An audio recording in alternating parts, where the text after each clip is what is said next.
কক্সবাজার সমুদ্র সৈকত বাংলাদেশে অবস্থিত বিশ্বের দীর্ঘতম প্রাকৃতিক বালুকাময় সমুদ্র সৈকত। এটি প্রায় ১২০ কিলোমিটার দীর্ঘ এবং বঙ্গোপসাগরের তীরে অবস্থিত। কক্সবাজার সমুদ্র সৈকত তার প্রাকৃতিক সৌন্দর্য, ঢেউয়ের সুর, সূর্যোদয় এবং সূর্যাস্তের মোহনীয় দৃশ্যের জন্য বিখ্যাত। কক্সবাজার সমুদ্র সৈকত চট্টগ্রামে অবস্থিত। রাত ২টোর দিকে ঘুমে ঢুলুঢুলু হয়ে সবাই গাড়ি থেকে নামল। রিসোর্ট দেখার কোনো চেষ্টা না করে সবাই ভেতরে পা বাড়ালো, কিন্তু নুসরাত সে ল্যাপটপ ব্যাগ হাতে নিয়ে চোখে চশমা ঠিক করতে করতে চারিদিকে তাকালো। রিসিপশনে আসতেই ওয়েলকাম ড্রিঙ্কস দেওয়া হলো। সবাই ঘুমের জন্য না করে দিল, কিন্তু নুসরাত সে ড্রিঙ্কের ট্রে ওয়েটারের কাছ থেকে নিজের কাছে নিল। হাতে নিয়ে রিসিপশনের পাশের ওয়েটিং লাউঞ্জে একাই বসে গেল। বসে বসে একা একা সাবার করে দিল সব ড্রিঙ্কস। ড্রিঙ্ক খেয়ে ঢেকুর তুলল, বিড়বিড় করে বলল, এত মজার ড্রিঙ্কস এরা না করে দিল। টাকা দিয়ে রিসোর্ট বুক করলাম আর ফ্রিয়ের মাল না করে দেব। রিসেপশনিস্টের কাছ থেকে নিজ নিজ রুমের চাবি নিয়ে হাঁটা ধরল সবাই ভেতরের দিকে। নিউলি ম্যারিড কাপলদের জন্য 2টো রুম বুক করা হলো স্পেশালি। 2টো কাপলদেরকে একেবারে শেষের রুম দেওয়া হয়েছে। জাইন ইসরাতের কাঁধের উপর ভর দিয়ে এক চোখ খুলে এক চোখ বন্ধ করে হাঁটছে ঘুমের চক্করে। ইসরাত রুমের লক খুলতেই দেখল বিছানার মাঝখানে গোলাপ ফুল দিয়ে সুন্দর করে সাজানো। সাদা বেডে গোলাপ ফুল দিয়ে লাপসে পাকানো। লাবের ভেতর গাঁদা ফুল দিয়ে জাইনার ইসরাত লেখা। জাইন সেদিকে তাকালো না। কোনো রকম পা থেকে জুতো খুলে ছুঁড়ে ফেলল রুমের এক কোণায়। তারপর ঠাস করে বিছানার মাঝখানে শুয়ে পড়ল। সুন্দর করে সাজানো ফুলগুলো ছড়িয়ে ছিটিয়ে পড়ে গেল চারিদিকে। নুসরাত রুমের লক খুলল না। আরশ নিভু নিভু চোখে চেয়ে বলল, দরজা খোল বোন, ঘুমে আমার চোখ খুলে পড়ে যাচ্ছে। এই দেখ। নুসরাতের ভাবান্তর হলো না। সে ধীরে ধীরে দরজার লক খুলল। 2 মিনিটের কাজ 10 মিনিটে গিয়ে শেষ হলো। আরশ ঘুমের ঘোরে কোনো রকম দরজায় ভর দিয়ে দাঁড়িয়ে আছে। নুসরাত আকস্মিক নব ঘুরিয়ে দরজার ধাক্কা মারতেই দরজা খুলে গেল। হঠাৎ দরজা খোলার জন্য আরশ হুমড়ি খেয়ে গিয়ে রুমের ভেতরে পড়ল। নিজেকে সামলে নিয়ে উঠে দাঁড়ালো। বিছানায় শুয়ে পড়তে যাবে নুসরাত হাত ধরে ফেলল। আরশ ভ্রু বাঁকিয়ে তাকালো। কি, এখন রোমান্স করার মুড নেই? অন্য সময়? নুসরাত হাসল ক্যানাইন দাঁত বের করে। আরে ভাই, সবুর করুন। ঘুমানোর জন্য এত ছটফট করছেন কেন? বিছানার দিকে ইশারা করল। আরশ নুসরাতের ইশারা করা দেখে বিছানার দিকে তাকালো। ফুল দিয়ে সাজানো পুরো বেড। নুসরাত ধীরে ধীরে ফুলগুলো নিয়ে ডাস্টবিনে ফেলল। বিছানা টেনে ভাঁজ ঠিক করল। আরশ বিছানা টেনে ঠিক করতেই দৌড়ে এসে শুয়ে পড়ল। নুসরাত আরশের কোমরে লাথি মেরে বলল, আপনি শুয়ে পড়েছেন কেন? এখনও বিছানা ঠিক হয়নি, ভাঁজ রয়েছে। আরশ নুসরাতের কথার উত্তর না দিয়ে চোখ বুজে শুয়ে ঘুমানোর প্রস্তুতি নিল। এখন কথার উত্তর দিলেই লেগে যাবে তাদের। পরে তার ঘুম যাবে আকাশে আর নুসরাত নাক ডাকিয়ে ঘুমাবে। প্রভাতে সূর্যের তীক্ষ্ণ রশ্মি পৃথিবীতে ধীরে ধীরে ছড়িয়ে পড়ছে। রুমের বাহির থেকে টক টক করে শব্দ হচ্ছে, সাথে জোরে জোরে নাম ধরে ডাকার শব্দ। নুসরাত আড়মোড়া ভেঙে উঠে বসল। নাজমিন বেগমের চড়া গলার আওয়াজ ভেসে আসলো দরজার বাহির থেকে। কিরে, উঠেছিস? নুসরাত মুখে হাত দিয়ে হাই তুলল। হ্যাঁ উঠেছি আম্মা। ফ্রেশ হয়ে তাড়াতাড়ি আয়, নাস্তা করবি। আসছি আম্মা। আরশ কোথায়? নুসরাত মাথা ঘুরিয়ে পাশে তাকালো। আরশ নিচের দিকে মাথা দিয়ে নুসরাতের মুখের দিকে পা দিয়ে শুয়ে আছে। বিরক্তির সহিত বলল, ঘুমাচ্ছে। আরশকে তোল ঘুম থেকে। নুসরাত চোখ উল্টে বলল, পারবো না। পারবি না কেন? একা আসবি না বলে দিলাম। ছেলেটাকে সাথে করে নিয়ে আসিস, না হলে বাড়ি গিয়ে তোর পা ভাঙব। নুসরাত বিরক্তিতে চোখ উল্টালো। পা দিয়ে আরশের গায়ে লাথি মারল। আরশ ধরফর করে উঠে বসল। কিছুক্ষণ আতঙ্কগ্রস্ত মুখ বানিয়ে রেখে আশেপাশে চোখ বুলালো। নুসরাত আরশের এভাবে রিয়াকশন দিতে দেখে দাঁত কেলিয়ে হাসল। আরশ টেনে শ্বাস ফেলল। পাশে বিপদ নিয়ে শুয়ে আছে, আর সে ভাবছিল কি না কী বিপদ হয়েছে। শরীরে লাথি মারলি কেন? ফ্রি নাস্তা দেওয়া হচ্ছে গ্রাউন্ড ফ্লোরে, তাড়াতাড়ি চলুন, দেরি হয়ে যাচ্ছে, পরে নাস্তা পাওয়া যাবে না। ফ্রি নাস্তা পাওয়ার জন্য স্বামীর গায়ে পা তুলেছিস? নুসরাত আরশের দিকে এগিয়ে যেতে যেতে বলল, তো কি হয়েছে? স্বামীর গায়ে পা তুললে ভালোবাসা বৃদ্ধি পায়। আরশ কথা বলল না। নুসরাতের কথা এড়িয়ে ওয়াশরুমে ঢুকে গেল। ফ্রেশ হয়ে বের হতেই নুসরাত হাত ধরে টেনে নিয়ে গেল। আরে বাবা, দাঁড়া একটু, সানস্ক্রিন লাগাতে দে, মুখটা শুকনো হয়ে আছে। আপনি বুঝতে পারছেন না, এখন গেলে ফ্রি ফান্ডের খাবার খেতে পারবো, পরে গেলে কিন্তু নাস্তা পাবো না, আবার ফ্রি খাবারও পাবো না। আমাকে দেখুন, সানস্ক্রিন তো দূর, মুখ পর্যন্ত ধুয়ে আসিনি। না পেলে নেই, কিনে খাবো। আর তুই তো খচ্চর, যা মুখ ধুই আয়। এভাবে ব্রাশ না করেই চলে যাচ্ছিস। ইহ, বললেই হলো, ফ্রি খাবার রেখে কিনে খাবো? পাগল কুত্তা কামড় দিয়েছে আপনাকে? চলুন তো, চলুন, দেরি হলে একটা খাবারও পাওয়া যাবে না। এতক্ষণে হয়তো সবাই বুফে থেকে সব খাবার খেয়ে নিয়েছে। আরশকে এক প্রকার টেনে নিয়ে গেল নুসরাত। আরশ রাগ করতে গিয়েও করল না। ঢোক গিলে হজম করে নিল, পরে না হয় সানস্ক্রিন লাগিয়ে নেবে। রাগ করার কি আছে আরশ? রাগ করা চলবে না। এই রাগের জন্য তোর সব কিছু ধ্বংস হবে, তাই রাগ মেনটেন করে চল, নইলে সব যাবে। ডাইনিং হলে গিয়ে নুসরাত দেখল দুটো টেবিল জুড়ে পরিবারের সবাই বসে আছে। তার আর আরশের জন্য খালি জায়গা নেই। নুসরাত চোখ উল্টে গিয়ে আরেকটা টেবিলে বসে পড়ল। আরশ বসল না, হেঁটে ক্যাফেটেরিয়ার দিকে চলে গেল। প্লেটে সাজিয়ে খাবার নিয়ে আসলো। আরশ টেবিলে খাবার রাখতেই নুসরাত হাত দিয়ে ফ্রুটস খেতে লাগলো। আরশ চোখ রাঙিয়ে বলল, মানুষের মতো খাক। নুসরাত পাল্টা চোখ উল্টিয়ে বলল, তাহলে কি আমি গরুর মতো খাচ্ছি? তাই তো মনে হচ্ছে, নাইফ দিয়ে খা। নুসরাত মুখে আপেলের টুকরো পুড়ে বলল, পারবো না। আরশ নাক মুখ উল্টিয়ে বলল, তুই অমানুষ নাকি যে এভাবে খাচ্ছিস? না, আমি তো হোমোসাপিয়েন্স, তাই আমি এভাবে খাচ্ছি। আরশ বিরক্ত হয়ে বুফের দিকে এগিয়ে গেল। ছোট ছোট প্লেটে করে নান, রুটি, কাবাব, কফি নিয়ে আসলো। চারিদিকে তাকিয়ে নুসরাতের দিকে তাকালো। বিরক্তির স্বরে বলল, মানুষ আমাদের দেখছে। তো কি হয়েছে? মানুষের কাজই তো দেখা, দেখবে না তো কি করবে? আরশ ধপ করে চেয়ারে বসল। চেয়ার পেছনে কিছুটা সরে গেল। কফিতে চুমুক দিয়ে নুসরাতের সামনে থেকে প্লেট টেনে নিল। কিছুটা ধমকে বলল, প্রশ্নের পিঠে প্রশ্ন করবি না, এটা তোর খারাপ অভ্যেস। নুসরাত খাবার মুখে ঢুকিয়ে চোখ রাঙালো।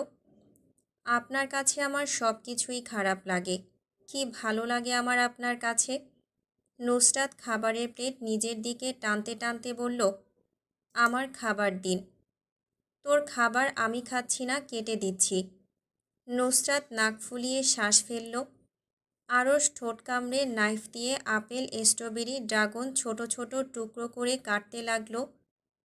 নুসরাত সবুর করতে পারল না। আরশের পাশের চেয়ারে বসে প্লেটে কেটে রাখা ফলের টুকরো একসাথে করে হাতের মুঠোয় নিয়ে মুখে ভরে নিল। আরশ নুসরাতের দিকে তাকিয়ে দীর্ঘশ্বাস ফেলল। একে ঠিক করা যাবে না। আরশ নাইফ দিয়ে কাটা বাদ দিয়ে দিল। নুসরাত জিজ্ঞেস করল, কাটছেন না কেন? কেটে কি হবে? তুই তো সেই হাতের তালুতে সব একসাথে নিয়ে খেয়ে ফেলছিস। নুসরাত দাঁত বের করে হেসে ফেলল। কাঁটা চামচ দিয়ে একটা একটা করে খেতে হবে, এভাবে পেটের এক কোনো ভরবে না, তাই সব খেয়ে নিচ্ছে একেবারে। এত স্ট্রাগল করার কি আছে, বুঝি না বাপু। তাহলে এইভাবে স্লাইস তুলে খা। আমি কেটে টুকরো টুকরো করে লাভ কি? পরিশ্রম ছাড়া আর কিছুই না, সব এমনি ব্যর্থ হচ্ছে। জাইন ধীরে ধীরে ফ্রুটস নাইফ দিয়ে কেটে মুখে পুরল। ইসরাত হেলাল সাহেবের দিকে তাকালো, তিনিও এভাবে খাচ্ছেন। ইসরাত জাইনের দিকে তাকিয়ে কিছু বলতে নেবে জাইন মুখে ড্রাগন ফলের ছোট ছোট টুকরো ঢুকিয়ে দিল। ইসরাত চিবিয়ে নিয়ে বলল, আপনি ফ্রুটস এত ধীরে ধীরে কাটছেন কেন? আর স্লাইস করে খেলেই তো হয়, এত ঢঙের কি আছে? জাইন ভারী গলায় বলল, স্ট্যাটাসের সাথে মিল রেখে চলতে হয়। তবু আপনি স্টেক খাচ্ছেন না, যেভাবে কাটছেন মনে হচ্ছে স্টেক ছোট ছোট টুকরো করছেন। জাইন ইসরাতের কথা না শুনে টেবিলের চারদিকে একবার চোখ ঘোরালো। সবাই নিজ নিজ খাওয়ায় ব্যস্ত, তাদের দিকে কেউ তাকিয়ে নেই। ইসরাতের দিকে তাকিয়ে চামচের সামনে ফলের টুকরো নিয়ে মুখে ঢুকিয়ে দিল। জাইন আবার তাকালো নিশ্চিত হওয়ার জন্য। সামনের টেবিলে চোখ পড়তেই নুসরাতের তীক্ষ্ণ দৃষ্টির সম্মুখীন হলো। নুসরাত তর্জনিয়ার মধ্যম আঙুল দুটো নিজের চোখ থেকে নিয়ে জাইনের চোখের দিকে ইশারা করল, যার মানে তার নজর জাইনের উপর আছে। জাইন বিড়বিড় করল, হাড্ডিটা আবার চলে আসছে। এটার জন্য আমি ভালোবেসে বউকে একটু খাওয়াতেও পারছি না। সব সময় চোখ মুখ তীক্ষ্ণ করে আমার দিকে তাকিয়ে থাকে। একবার ভবিষ্যৎ প্রজন্ম এসে যাক, তারপর আমার বাচ্চাদের দিয়ে এর মাথার এক একটা চুল ছিঁড়াবো। হাড্ডিটার কাছে আমার বাচ্চা দিয়ে আমি আর আমার বউ রোমান্স করব। জন্ম হওয়ার পর থেকে আমার বাচ্চাদের ট্রেনিং দেব, হাড্ডিটার কাছে গেলেই এর উপর হিসু পটি সব যেন করে দেয়। এটার জন্য তোদের মা বাবা রোমান্স করতে পারিনি। এটা তোদের ওয়াশরুম, এর উপর সব কর, যা ইচ্ছে তাই। জাইন নিজের চিন্তায় নিজেকেই বাহবা দিল। নুসরাতের দিকে তাকাতেই দেখল নুসরাত মুখের ভেতর আপেলের স্লাইস ঢুকিয়ে দাঁত দিয়ে খচখচ করে কামড়ে খাচ্ছে, যেন আপেল কেনা জাইনকে আস্ত কামড়ে খাচ্ছে। সকালের নাস্তা শেষে সবাই যে যার রুমের দিকে চলে গেল। হেলাল সাহেব আদেশ দিয়েছেন যত তাড়াতাড়ি সম্ভব রেডি হয়ে ওয়েটিং লাউঞ্জে আসার জন্য। সবাই ওখান থেকে একসাথে যাবে বেড়াতে। ইসরাত মুখে সানস্ক্রিন লাগিয়ে পায়ে স্টিলেটো পরতে নিল। জাইন আদেশ দিয়ে বলল, শু পরে আসো, ভিজে বালুমাটিতে পা দেবে যেতে পারে। ইসরাত চুপচাপ লাগেজ থেকে স্নিকার্স বের করে পরে নিল। চুলগুলো পনিটেল করে চোখে রোদ নিবারক চশমা লাগিয়ে রুম থেকে বের হয়ে গেল। জাইন নিজেও সানস্ক্রিন লাগিয়ে নিয়ে চোখে চশমা লাগিয়ে রুম থেকে বের হয়ে আসলো। পা বাড়ালো ওয়েটিং লাউঞ্জের দিকে যাওয়ার জন্য। ইসরাত ততক্ষণে অগ্রসর হয়ে গিয়েছে সবার কাছে যাওয়ার জন্য। উঁচু জুতা পরবি না, স্লিপার না হয় কেটস পরিস। আরশের না করতে দেরি হলো, নুসরাতের পায়ে পেন্সিল হিল পরতে দেরি হলো না। আরশ নুসরাতের কাণ্ড দেখে ভ্রু বাঁকিয়ে ফেলল। না করাতে আরও তাড়াতাড়ি পেন্সিল হিল পরে নিল। তার বলাই ভুল হয়েছে নুসরাতকে। এই মেয়ে তার কথার যে উল্টো করে তা তো তার জানা বিষয়। তারপরও কেন যেন বলতে গেল। নুসরাতকে সাবধান করে বলল, দেখিস পা উল্টে যেন পড়ে না যাস। নুসরাত ভাব নিয়ে ওভারসাইজ টি শার্টের গলা ধরে উপরের দিকে তুলে বলল, এই আমি উল্টে পড়ার মতো মেয়েই না। আমি আগে বলে দিচ্ছি তোকে, বালুতে পা দেবে গেলে তখন কিন্তু বলতে আসিস না। নুসরাত নাক উল্টে বলল, কে আসছে?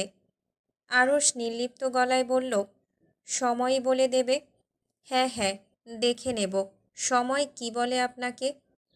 ওয়েটিং লাউঞ্জে সবাই আসার পর আজও মিস রয়ে গেলেন মেহেরুন্নেসা, তার সাথে মিস রয়ে গেলেন লুৎফা বেগম। হেলাল সাহেব চিকন লেন্সের চশমা ঠেলে নাকের ডগায় তুলে হাতের কালো বেল্টের ঘড়িতে সময় দেখে নিলেন। বিড়বিড় করলেন, আজ আবার কী ঢঙে সাজছে কে জানে, এদের নিয়ে আর পারি না। হেলাল সাহেবের বিড়বিড় শেষ হতেই মার্বেল টাইলসের ঠক ঠক জুতোর শব্দ তুলে মেহেরুন্নেসা আর লুৎফা বেগম এগিয়ে আসলেন। মেহেরুন্নেসার ঠোঁটে ঘায়েল করা হাসি, হাতে লাঠি নেই। লুৎফা বেগমের হাত ধরে হেঁটে আসছেন। হেলাল সাহেব আতঙ্কগ্রস্ত হয়ে চোখ বড় বড় করে তাকালেন। মেহেরুন্নেসার পায়ে পাম্পস, চোখে হলুদ কালার ফ্রেমের প্রজাপতি শেপ বিশিষ্ট চশমা। লুৎফা বেগমের পায়ে কেটস, চোখে লাভ শেপ বিশিষ্ট চশমা। লিপি বেগম বিস্ময়ে ঠোঁট চেপে ধরলেন। মুখ দিয়ে অপ্রতিরোধ্য শব্দ বের হয়ে আসলো না চাইতেও। আম্মা, আপনি এটা কি পরেছেন?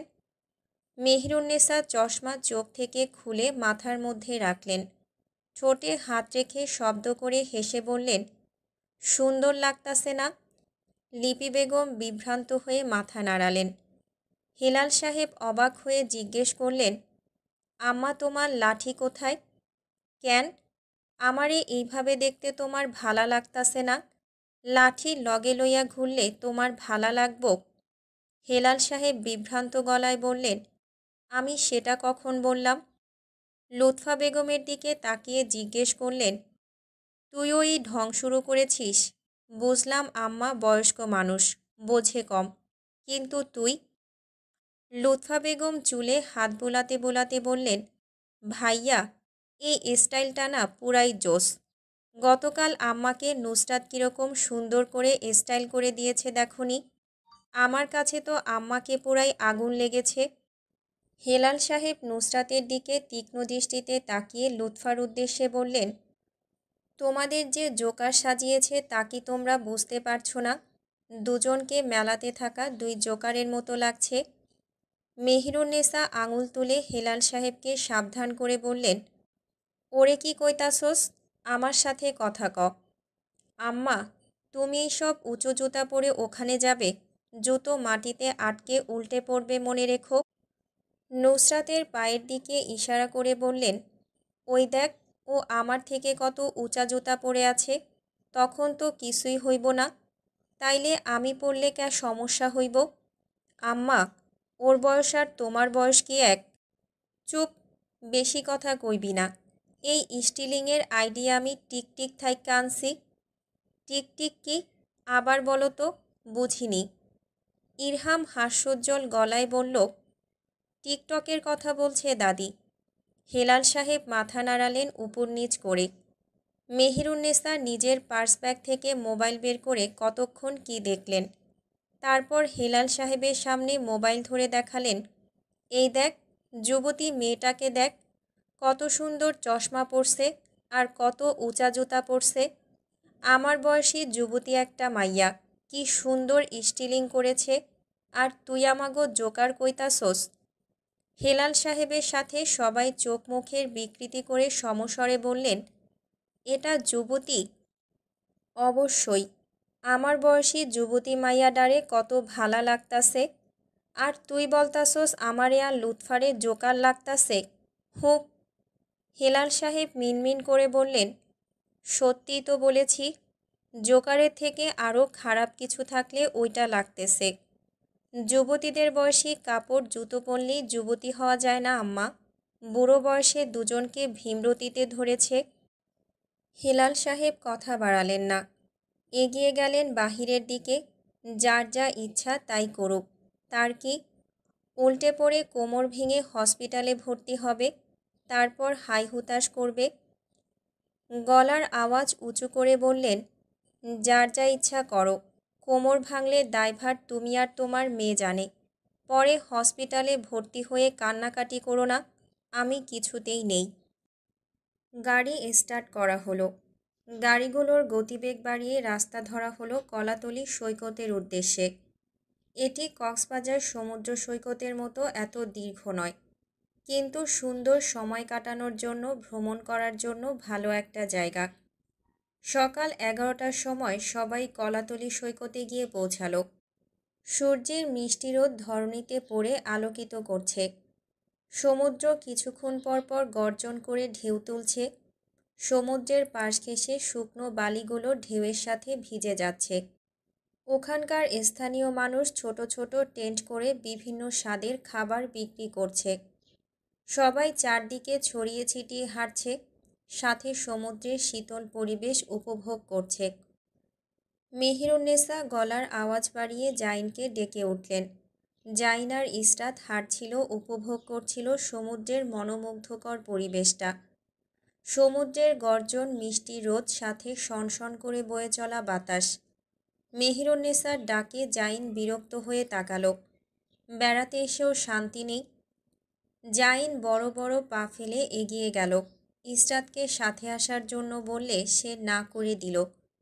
ইসরাত এগিয়ে গেল সমুদ্রের ঢেউয়ের দিকে, শীতল পানিতে পা ভিজানোর জন্য। জাইন মেহেরুন্নেসার কাছে আসতেই মেহেরুন্নেসা বললেন, আমাকে কোলে লো জাইন। মেহেরুন্নেসার আকস্মিক ও অপ্রতিরোধ্য কথায় জাইন যারপনায় অবাক হয়ে কিছুটা চিৎকার করে বলল, কি? মেহেরুন্নেসা মুখ ফুলালেন। জাইনের ওপর বিরক্ত হয়ে বললেন, কোলে লো, আমি ফুটো তুলব। তো আমার কোলে উঠে আপনি কি করবেন? আমি টিকটিকে দেখেছি, সেমরিরা পোলাগো কোলে উঠা ফুটো তোলে, আমিও ওইভাবে ফুটো তুলব। জাইন বিরক্ত হলো। নিজের বিরক্তি নিজের কাছে চেপে রেখে মেহেরুন্নেসার হাঁটুর নিচে হাত ঢুকিয়ে কোলে তুলে নিল। মেহেরুন্নেসা কোলে উঠতে পেরে প্রচুর খুশি হলেন। পান খাওয়া দাঁত বের করে হেসে ভিপোজ দিলেন হাত দিয়ে। লুৎফা, তাড়াতাড়ি কইরা ফুটো তোল। হ্যাঁ হ্যাঁ, তুলছি আম্মা। মেহেরুন্নেসা ফটো তোলা শেষে জাইনের কোল থেকে নেমে আসলেন। লুৎফা বেগম এসে মায়ের হাত জড়িয়ে ধরলেন। তারপর জাইনকে তাদের ফটোগ্রাফার বানিয়ে একের পর এক ফটো তুলতে লাগলেন।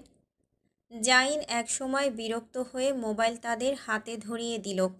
গম্ভীর গলায় বলল, আমি পারবো না।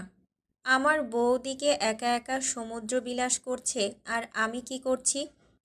তোমাদের ফটো তুলে দিচ্ছি, নিজেরা নিজেদের ফটো তোলো, আমাকে আর ডাকবে না, আমি বিরক্ত হচ্ছি। জাইন পা বাড়িয়ে চলে গেল। ইসরাত দাঁড়িয়ে আছে যেদিকে সেদিকে। সূর্য কিছুটা হেলে পড়ল। হঠাৎ করে পুরো আকাশ অন্ধকার হয়ে গেল। বাতাস কিছুটা জোরে বইতে লাগল। ইসরাত পানিতে পা ভিজাচ্ছিল, ঠোঁটে তার মুচকি হাসি। জাইন পেছন থেকে গিয়ে জাপটে ইসরাতকে জড়িয়ে ধরল। উদর চেপে ধরল দুই হাত দিয়ে। থুতুনি নিয়ে রাখল ইসরাতের ঘাড়ের কাছে। আকস্মিক জড়িয়ে ধরায় ইসরাত ধরফর করে উঠল ভয় পেয়ে। জাইন সেদিকে না তাকিয়ে নাক ঘষল ইসরাতের ঘাড়ে। গরম নিঃশ্বাস ফেলল ঘাড়ের উপর। ইসরাত মোচড়ামোচড়ি করল।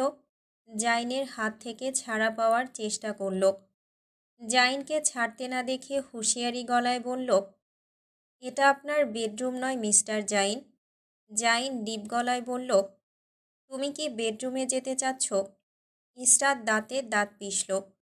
কটমট শব্দ করে বলল, একটা কথা বললে আরেকটা কথার মিনিং কেন বের করেন? তুমি তো ডাবল মিনিংয়ে কথা বলছো, এখানে আমার কি দোষ? ইসরাত কথার উত্তর না দিয়ে হাত ছাড়ানোর চেষ্টা করল। জাইন হাত ঢিলে করে ইসরাতকে নিজের দিকে ফিরিয়ে নিল। বউ, চুমু খাবো। জাইনের মুখে আকস্মিক অভাবনীয় কথা শুনে ইসরাতের কানে ঝংকার হলো। ইসরাত জোয়ান ঝুলিয়ে বলল, কি? জাইন বিরক্ত হয়ে বলল, তোমাকে এক কথা দুইবার কেন বলতে হয়? একবার বললে বোঝো না? চুমু খাওয়ার ক্রেভিং হচ্ছে, এদিকে আসো তো বউ। ইসরাত নাকমুখ ছিটকে বলল, সরুন তো, সরুন বলছি। জাইন ইসরাতের কথা না শুনে পা বাড়িয়ে এগিয়ে আসলো। ইসরাতের দিকে তাকিয়ে শয়তানি হাসি দিল। ইসরাত বুঝল জাইনের মতলব। নিজেকে বলল, পালা ইসরাত, পালা, এই ব্যাটার মতলব ভালো নয়। ইসরাত চুমুর হাত থেকে বাঁচার জন্য দৌড় দিল সামনের দিকে। জাইন ভাবতে পারেনি ইসরাত এভাবে দৌড় দেবে। সে তো এমনি বলছিল।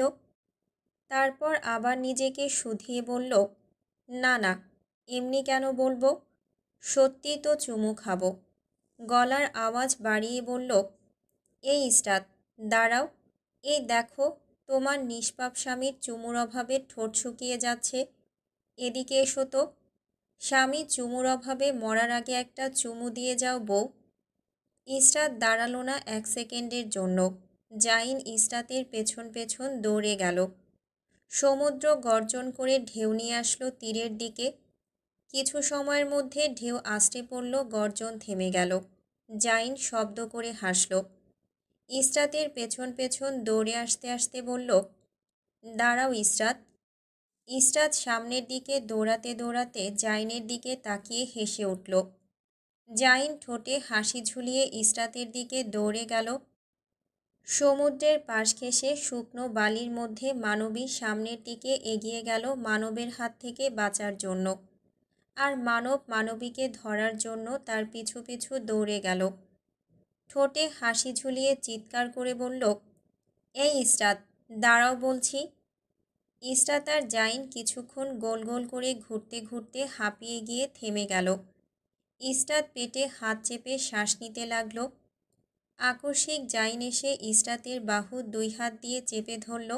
স্মার্ট করে বলল, কোথায় পালাবে আমার কাছ থেকে ইসরাত?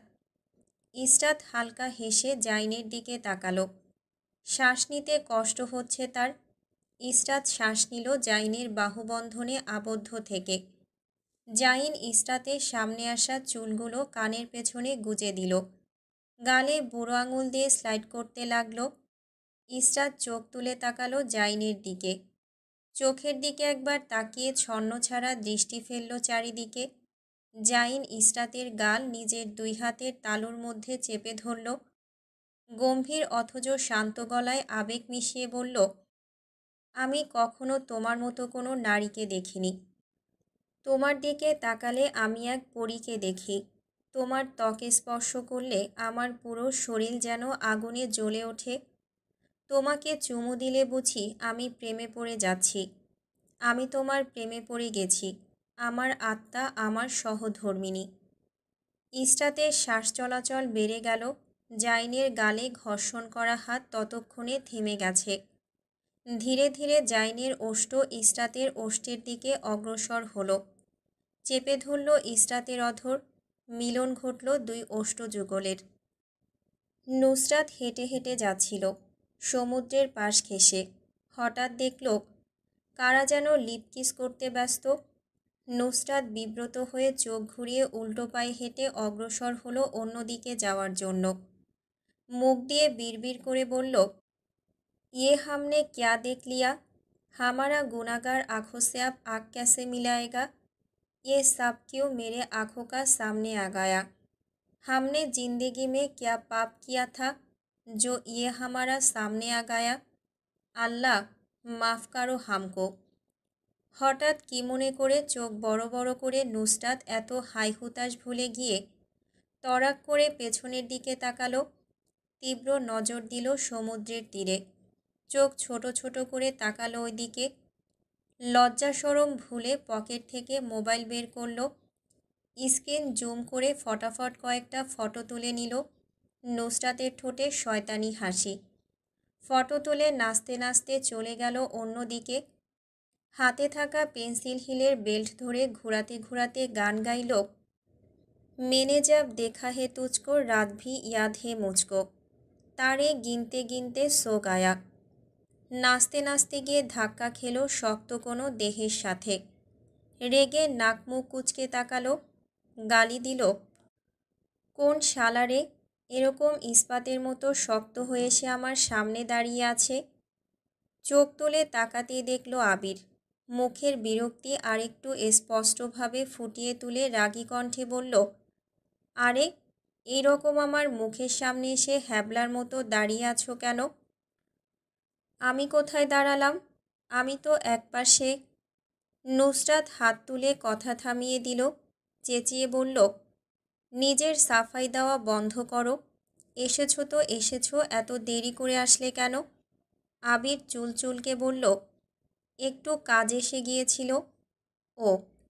আবির কিছুক্ষণ চুপ থাকলো। ঠোঁট কামড়ে এগিয়ে গেল সমুদ্রের দিকে। কেমন লাগলো আমার শহর? নুসরাত দীর্ঘশ্বাস ফেলে বলল, এখনও তো কোনো জায়গায় যায়নি, গতকালই তো এসেছি। তুমি এরকম গাধার মতো প্রশ্ন করছো কেন? ও সরি সরি, আসো একটু পানি বিলাস করি, পরে বলবে চট্টগ্রাম আসলাম আর সমুদ্রে পা ভিজালাম না। নুসরাত এগিয়ে গেল আবিরের পেছন পেছন। তোমার জামাই কোথায়? আছে কোথাও? আবিরের কণ্ঠে অবাকতার রেশ। তোমার জামাইয়ের খবর তুমি জানো না? নুসরাত নির্লিপ্ত গলায় বলল, জামাইয়ের খবর দিয়ে আমি কি করব? আবির কথা না বাড়িয়ে সমুদ্রের শীতল পানিতে পা ভিজিয়ে মাটিতে বসল। ঠোঁটে মৃদু হাসি ঝুলিয়ে দূরে তাকিয়ে রইল। সমুদ্রের শেষ দেখতে চাইল, কিন্তু সমুদ্রের শেষ কি এখানে? সেটা তো মাইল মাইল দূরত্বে। এই দূরত্ব সাধারণ মানুষের চোখে ধরা দেওয়া বহুমূল্য বিষয়।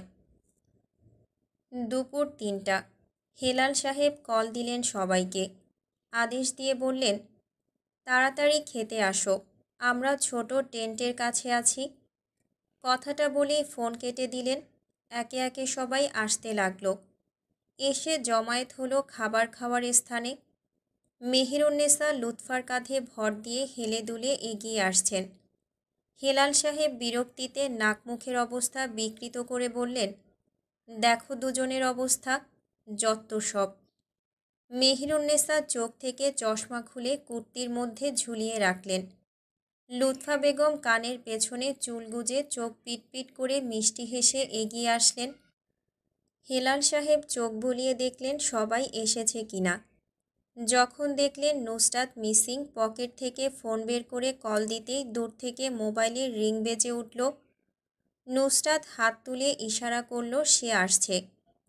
নুসরাতের সাথে পুরুষ দেহের অব্যয় দেখে আরশের চোখ আপনা আপনি ছোট হয়ে গেল। যখন পুরুষ দেহের লোকটিকে অবগত হলো তখন চোয়াল শক্ত করে নিল। নুসরাতের হাতে পেন্সিল হাই হিল, হাত উপরের দিকে তুলে নাচতে নাচতে এগিয়ে আসলো। পায়ে কাদা মাটি, পরনের প্যান্ট পায়ের গোড়ালি থেকে ভাঁজ করে হাঁটুর কিছুটা নিচে রাখা। ঠোঁটে মৃদু হাসি, তার সাথে গলা ফাটিয়ে চিৎকার করে গান গাচ্ছে, স্বপ্ন যাবে বাড়ি ফিরে, সঙ্গে যাবে জামাই আমার। নুসরাত নাচতে নাচতে এসে শুকনো বালুতে রাখা ম্যাট্রেসের উপর বসে পড়ল। একে একে সবাই বসল। নাসির সাহেব ভ্রু কুঁচকে কপালে ভাঁজ ফেলে জিজ্ঞেস করলেন, তোমার পায়ে এত কাদা লাগলো কিভাবে? আর তোমার অ্যাসিস্ট্যান্ট এখানে কেন? নুসরাত আর চোখে তাকালো বাবার দিকে। বাড়িতে একমাত্র সে এই ব্যক্তিকেই ভয় পায়, একমাত্র ওনারই কথা শোনে। নাসির সাহেবের দিকে তাকিয়ে মিনমিন করে বলল, জি, পানিতে পড়ে গিয়েছিলাম, আর ওর বাসা চট্টগ্রামে, তাই বেড়াতে এসেছে। নাসির সাহেব মাথা নাড়লেন, সন্দেহী গলায় জেরা করে বললেন, পানিতে উল্টে পড়ে এই অবস্থা? নুসরাত মাথা নাড়াল। হেলাল সাহেব তাড়া দিলেন হাত ধুয়ে খাবার খাওয়ার জন্য, কথা পরেও বলা যাবে। খাবার শেষে নুসরাত দৌড়ালো অন্য দিকে। সবাই খাওয়া শেষে হাত ধুয়ে অগ্রসর হলো ঘুরে দেখার জন্য। সন্ধ্যাবেলা সবাই সানসেট দেখার জন্য সমুদ্রের দিকে তাকিয়ে রইল। সূর্য পশ্চিম আকাশ থেকে ধীরে ধীরে নিচের দিকে নেমে যাচ্ছে। গোলাটে লাল রং পশ্চিম আকাশে রক্তবর্ণ ধারণ করেছে। সূর্য নিজ আবাসস্থলে ফিরে গেল। সনসন করে বাতাস বইতে লাগলো সমুদ্রে। বালু উড়ে যাচ্ছে নিজ স্থান থেকে। বাতাসের ঝাপটায় ইসরাতের মাঝারি আকারের চুলগুলো চারিদিকে উড়ছে। জাইন আলগোছে চুলগুলো নিজের হাতের মুঠোয় নিয়ে নিজের হাতের সাথে পেঁচিয়ে দাঁড়িয়ে রইল। একসাথে দেখতে লাগলো সূর্য গভীর সমুদ্রে ডুবে যাচ্ছে। আরশ নুসরাতকে খুঁজতে লাগলো একসাথে সূর্যাস্ত দেখার জন্য। চারিদিকে চোখ বুলালো নুসরাতকে পাওয়ার আশায়। আশা বিফলে গেল। নুসরাতের ছায়াও খুঁজে পেল না আরশ। রাগ লাগলো আরশের। রাগে নাকের পাটা ফুলে উঠল। রাগ সামলে কোনো রকম গাড়িতে গিয়ে চুপচাপ বসে গেল মুখ ফুলিয়ে। যে যার স্বামী স্ত্রীর সাথে সূর্যাস্ত দেখতে লাগলো। সূর্য পশ্চিম আকাশে ডুবে গিয়ে যখন লাল রং ছড়িয়ে পড়ল পুরো আকাশ জুড়ে, তখন হেলাল সাহেব তাড়া দিলেন রিসোর্টে ফিরে যাওয়ার জন্য। গাড়ির দিকে অগ্রসর হতে হতে আরশকে কল দিলেন। কল রিং হয়ে কেটে গেল। আরশ কল ধরল না। নুসরাতকে কল দিয়ে বললেন তাড়াতাড়ি আসার জন্য। আরশকে কল দিয়ে গাড়ির কাছে আসতেই রিং হতে লাগলো। হেলাল সাহেব ভ্রু কুঁচকে গাড়ির ভেতরে তাকালেন।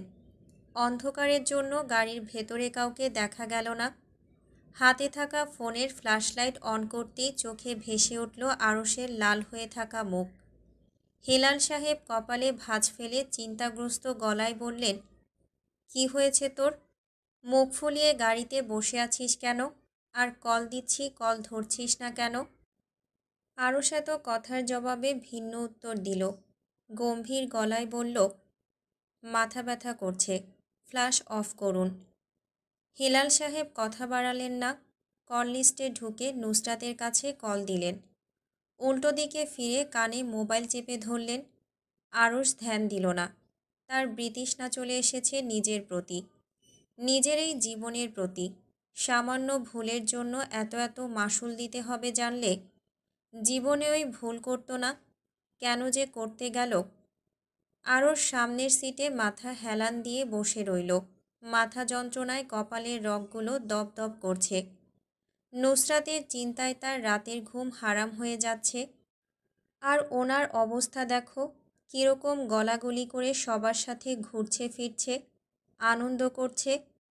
আজ তো সারাদিনের মাঝে তার দেখা নেই। খাবার খাওয়ার সময় ওই পাটকাঠির সাথে আসলো। শালা পাটকাঠিটাও আঠার মতো লেগে আছে। আমার বউয়ের পিছু করে করে এখানে চলে আসলো। একটু ফ্যামিলি গেট টুগেদারও করা যাচ্ছে না। পাটকাঠিটার জন্য সমুদ্রে এসেও বউয়ের সাথে একটু রোমান্স করতে পারল না। আমার জীবনটা কি এভাবেই যাবে? এই সম্পর্কে কি কোনো ভবিষ্যৎ নেই? এত এত চিন্তা আরশের মাথা ব্যথা আরও বাড়িয়ে দিল। মাথা ব্যথায় চোখের কোণে জল জমা হলো। আরশ তা মুছল না। থাকুক না একটু সময়, একটু দীর্ঘায়ু হোক জলগুলো। আরশ হাত দিয়ে কপাল চেপে ধরল মাথা ব্যথার জন্য। কপাল চেপে ধরতেই লোমশীন হাতের রগগুলো ফুলে ফেপে উঠল। মনে হলো চামড়া ভেদ করে এক্ষুনি বাইরে চলে আসবে। হেলাল সাহেব কথা না বাড়িয়ে নুসরাতকে কল করলেন। কল করতেই ওপাশ থেকে কল পিক হলো। হেলাল সাহেব ফোন লাউডে দিয়ে হ্যালো বললেন। নুসরাতও হ্যালো বলল। তারপরই আরশের কানে এসে বিঁধল নুসরাতের উচ্ছ্বসিত গলার স্বর। নুসরাত কিছুটা অনুরোধের স্বরে বলল, বড় আব্বু, আমি কি আবিরকে নিয়ে আসতে পারি? হেলাল সাহেবের স্ট্রেট ফরওয়ার্ড কথা, গলার স্বরে কিছুটা ঝাঁজ মিশে আছে। ও এসে কী করবে? ওর নিজের বাসা নেই। নুসরাত কিছুটা ফিসফিস করে বলল, আরে বড় আব্বু, ধীরে কথা বলুন, আবির শুনতে পেলে মাইন্ড করবে। হেলাল সাহেবের কপালের ভাঁজ গাঢ় হলো। ভ্রুকুঞ্চিত করে বললেন, তোর আবির? হেলাল সাহেবের বলতে দেরি হলো তোর আবির গাড়ির ভেতর থেকে আরশের বজ্রকণ্ঠের চিৎকার আসতে দেরি হলো না। পাপা, ওর আবির কি? বল ওর অ্যাসিস্ট্যান্ট আবির। হেলাল সাহেব চোখ ছোট ছোট করে তাকালেন। ওর সমস্যা নেই, তোর কেন সমস্যা হচ্ছে? তুমি বলো আবিরকে না নিয়ে আসার জন্য। হেলাল সাহেব ফোন কানে ধরলেন। নুসরাত ফোনের ওপাশ থেকে চুপচাপ আরশের কথা শুনছিল। ঠোঁটের কোণে ভেসে উঠল শয়তানি হাসি। হেলাল সাহেব গলা পরিষ্কার করে নিলেন। আরশের কথা কোনো প্রকার পাত্তা না দিয়ে বললেন, ও আসলে কোথায় থাকবে? কেন? আরশ ভাইয়ার সাথে। হেলাল সাহেব আরশের দিকে একবার তাকালেন। চোখ মুখ অন্ধকারে ডুবিয়ে চেয়ে আছে তার দিকে। মনে হচ্ছে যদি পারত তাহলে ফোনটা ছিনিয়ে নিত, তারপরে রফা দফা করত। হেলাল সাহেবের জন্য শুধু দাঁতে দাঁত চেপে বসে আছে। হেলাল সাহেব হেসে উঠলেন শব্দ করে। নুসরাতকে নিয়ে মজা করে বললেন, তোর জামাই যে চিজ, রাখবে তার সাথে। এখন তো যে মুখ বানাচ্ছে, কাছে গেলে তো আবিরকে আস্ত রাখবে না। ও আপনি চিন্তা করবেন না। আপনার এই বয়সে চিন্তা নেওয়ার কোনো প্রয়োজন আছে? আপনার চিন্তাগুলো আমি নিচ্ছি। আপনি গিয়ে আপনার গাড়িতে উঠুন, ততক্ষণে আমি আসছি। আমি সবটা সামলে নেব। হেলাল সাহেব ঠোঁট চেপে হেসে বললেন, আচ্ছা তুই আয়। আরশ হেলাল সাহেবের দিকে তাকিয়েছিল প্রশ্নাত্মক দৃষ্টিতে, নুসরাতের সাথে এতক্ষণ কি কথা হয়েছিল জানার জন্য। হেলাল সাহেব এরকম ভাবভঙ্গি করলেন যেন আরশের কোনো অস্তিত্ব এখানে নেই। সম্পূর্ণ আরশকে ইগনোর করে পা চালিয়ে চলে গেলেন অন্য গাড়ির দিকে। আরশ ভ্রু তুলে বসে রইল। জাইন, ইসরাত, মমো গাড়িতে উঠতে চাইলে আরশ উঠতে দিল না। গাড়ির বাহিরে দাঁড় করিয়ে রাখল। সমুদ্র থেকে কিছুটা দূরে গাড়ি পার করে রাখার জন্য ঠান্ডা শীতল বাতাস ছুঁয়ে দিল সবাইকে। ইসরাত শীতে থরথর করে কেঁপে উঠল। জাইন ইসরাতের কাঁধ চেপে ধরে টেনে নিজের কাছে এনে দাঁড় করালো। হাত দিয়ে ইসরাতের বাহু ঘষে দিতে লাগলো যাতে ঠান্ডা না লাগে। ইসরাত জাইনের দিকে তাকিয়ে কৃতজ্ঞতার হাসি হাসল।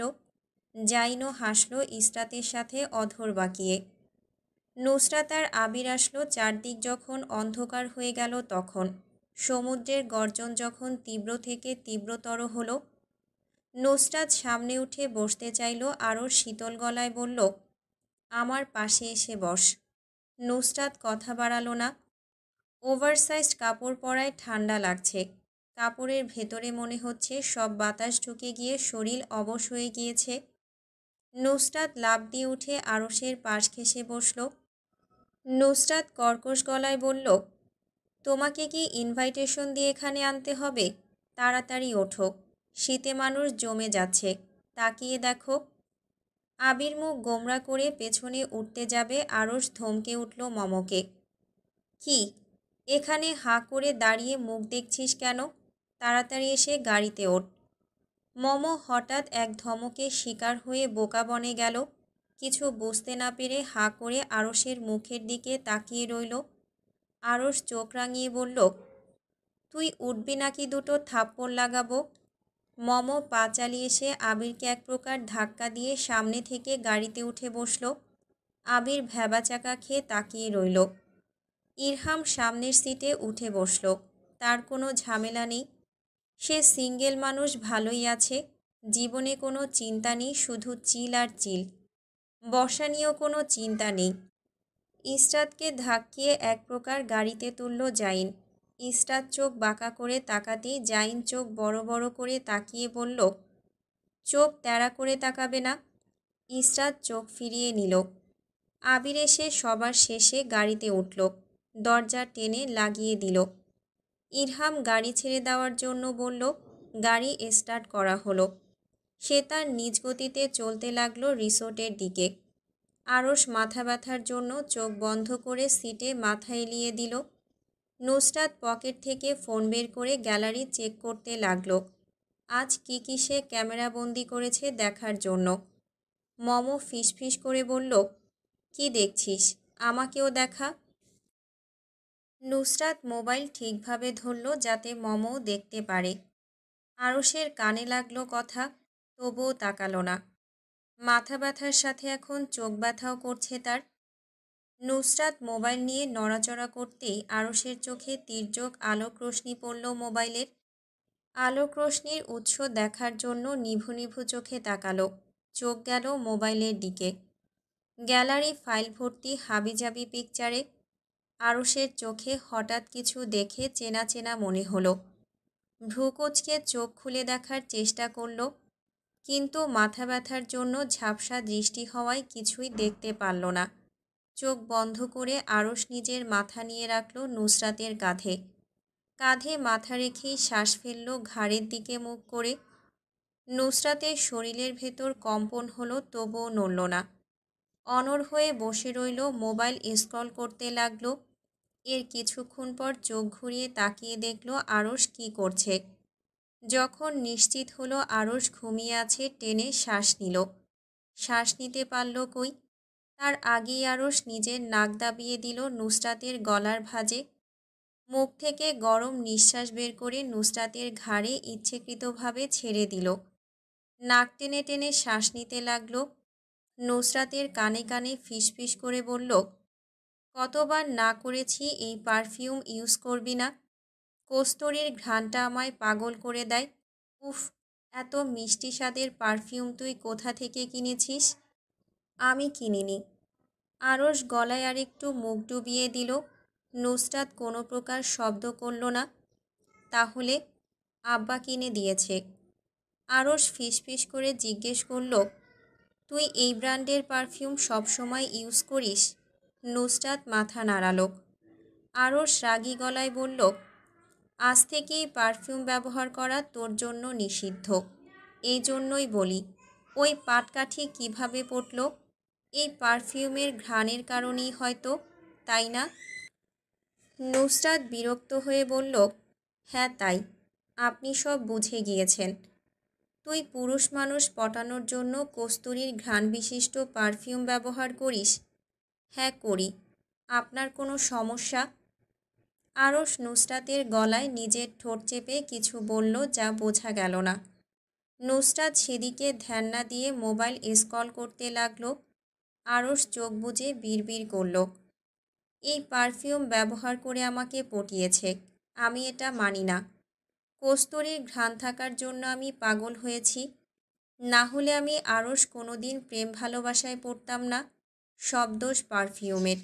আর পারফিউম ইউজকারী এই ষড়যন্ত্রকারী মহিলার। সবই মহিলার চক্রান্ত। আমি বুঝি না মনে করেছে। আরশ চোখ ও মুখ অন্ধকার করে নিল। নিজের স্বভাবের বাইরে গিয়ে নিজের সাথেই কথা বলল, সব দোষ তোর। কে বলেছে তোকে পাগল মহিলাকে বাজিয়ে দেখতে? এই মহিলার সাথে পাঙ্গা নিয়েছিস, এবার ঠেলা সামলা। নিজে নিজের জালে আটকা পড়েছিস রে আরশ। বাঁচার কোনো পথ নেই। তোর জীবন আজ থেকে শেষ। ইতি। তুই কেনই মেয়ের মায়ায় পড়লি? নির্ঘাতেই মহিলা আমাকে জাদু করেছে। নইলে আমার মতো একজন বীরপুরুষ কোনোভাবে প্রেমে পড়তে পারে না। আরশের ভেতরের এত হাই হুতাশ কেউ শুনতে পেল না। তার রয়ে গেল একান্ত আরশের মনে। নিজের ভেতর চেপে রাখল অদম্য সেই অনুভূতি। কিন্তু যাকে নিয়ে এত কিছু সে কী করছে? সে তো নিশ্চিন্তে ফেসবুক স্ক্রল করছে, আর কিছুক্ষণ পরপর সামনে আসা বেবি হেয়ারগুলো সযত্নে নিজের কানের পিঠে গুজে যাচ্ছে। ঘড়ির কাঁটা 8:57 ঘরে। আরশ ঘুম থেকে উঠে ফ্রেশ হওয়ার পর থেকে পুরো রুমে নুসরাতকে খুঁজল। তারপর খুঁজে না পেয়ে বারান্দায় গেল। সেখানেও দেখল নেই। রুম থেকে চিন্তিত চোখ মুখ নিয়ে বেরিয়ে গেল। পরনে অফ হোয়াইট কালার ট্রাউজার আর টি শার্ট। ইরহামের রুমে নক করতেই ইরহাম রুমের ভেতর থেকে চিৎকার করে জিজ্ঞেস করল, কে? আরশ গলার স্বর যথাসম্ভব গম্ভীর করে বলল, আমি। ইরহাম গটগট করে আসতে আসতে বিরক্তি নিয়ে বলল, আমিটাকে জানতে চাচ্ছি। আরশ কিছু বলার জন্য মুখ খুলতেই ইরহাম দরজা খুলে ফেলল। ইরহাম বাহিরে তাকানোর আগে কপালে গাঢ় ভাঁজ ফেলল। দরজার বাহিরে আরশকে দেখেই না চাইতে ঠোঁটে হাসি টেনে আনল। আরশ এক হাত পকেটে পুরে ইরহামের দিকে বিরক্তির চোখে তাকিয়ে আছে।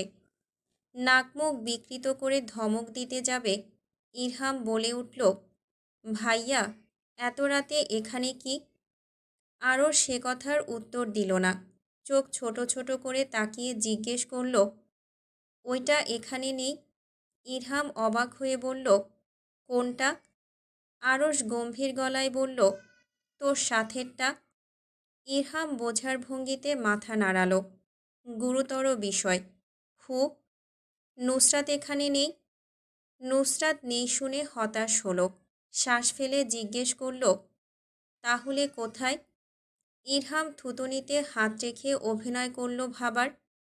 কোথায় থাকতে পারে নুসরাত? ভাবার অভিনয় শেষে দাঁত বের করে হাসল আরশের দিকে তাকিয়ে। আবির ভাইয়ার সাথে গিয়েছে। আরশ বিকট গলায় চিৎকার করে বলল, কি? আপনাকেও দেখছি এক কথা দুইবার বলতে হয়। বলছি আবির ভাইয়ের সাথে নাইট আউটে গিয়েছে। আরশের মুখ লাল হয়ে গেল এই কথা শুনে। চোখ মুখ কুঁচকে বাহিরে যাওয়ার পথের দিকে অগ্রসর হলো বড় বড় পা ফেলে। আজ নুসরাতের একদিন কি আরশের একদিন। দিনের বেলা ছেলেটার সাথে ঘোরাঘুরি ঠিক আছে, কিন্তু রাতের বেলা আজই মেয়েকে সে ছাড়বে না। আরশ হন্তদন্ত হয়ে ছুটে গেল। ইরহাম বুঝল না এত রাগের কি হয়েছে। আরে ভাই, কথাটা তো শুনে যাও। তোমাকে আমি না করেছিলাম খেও না, খেয়েছো, এবার মাথা ঘোরাচ্ছে।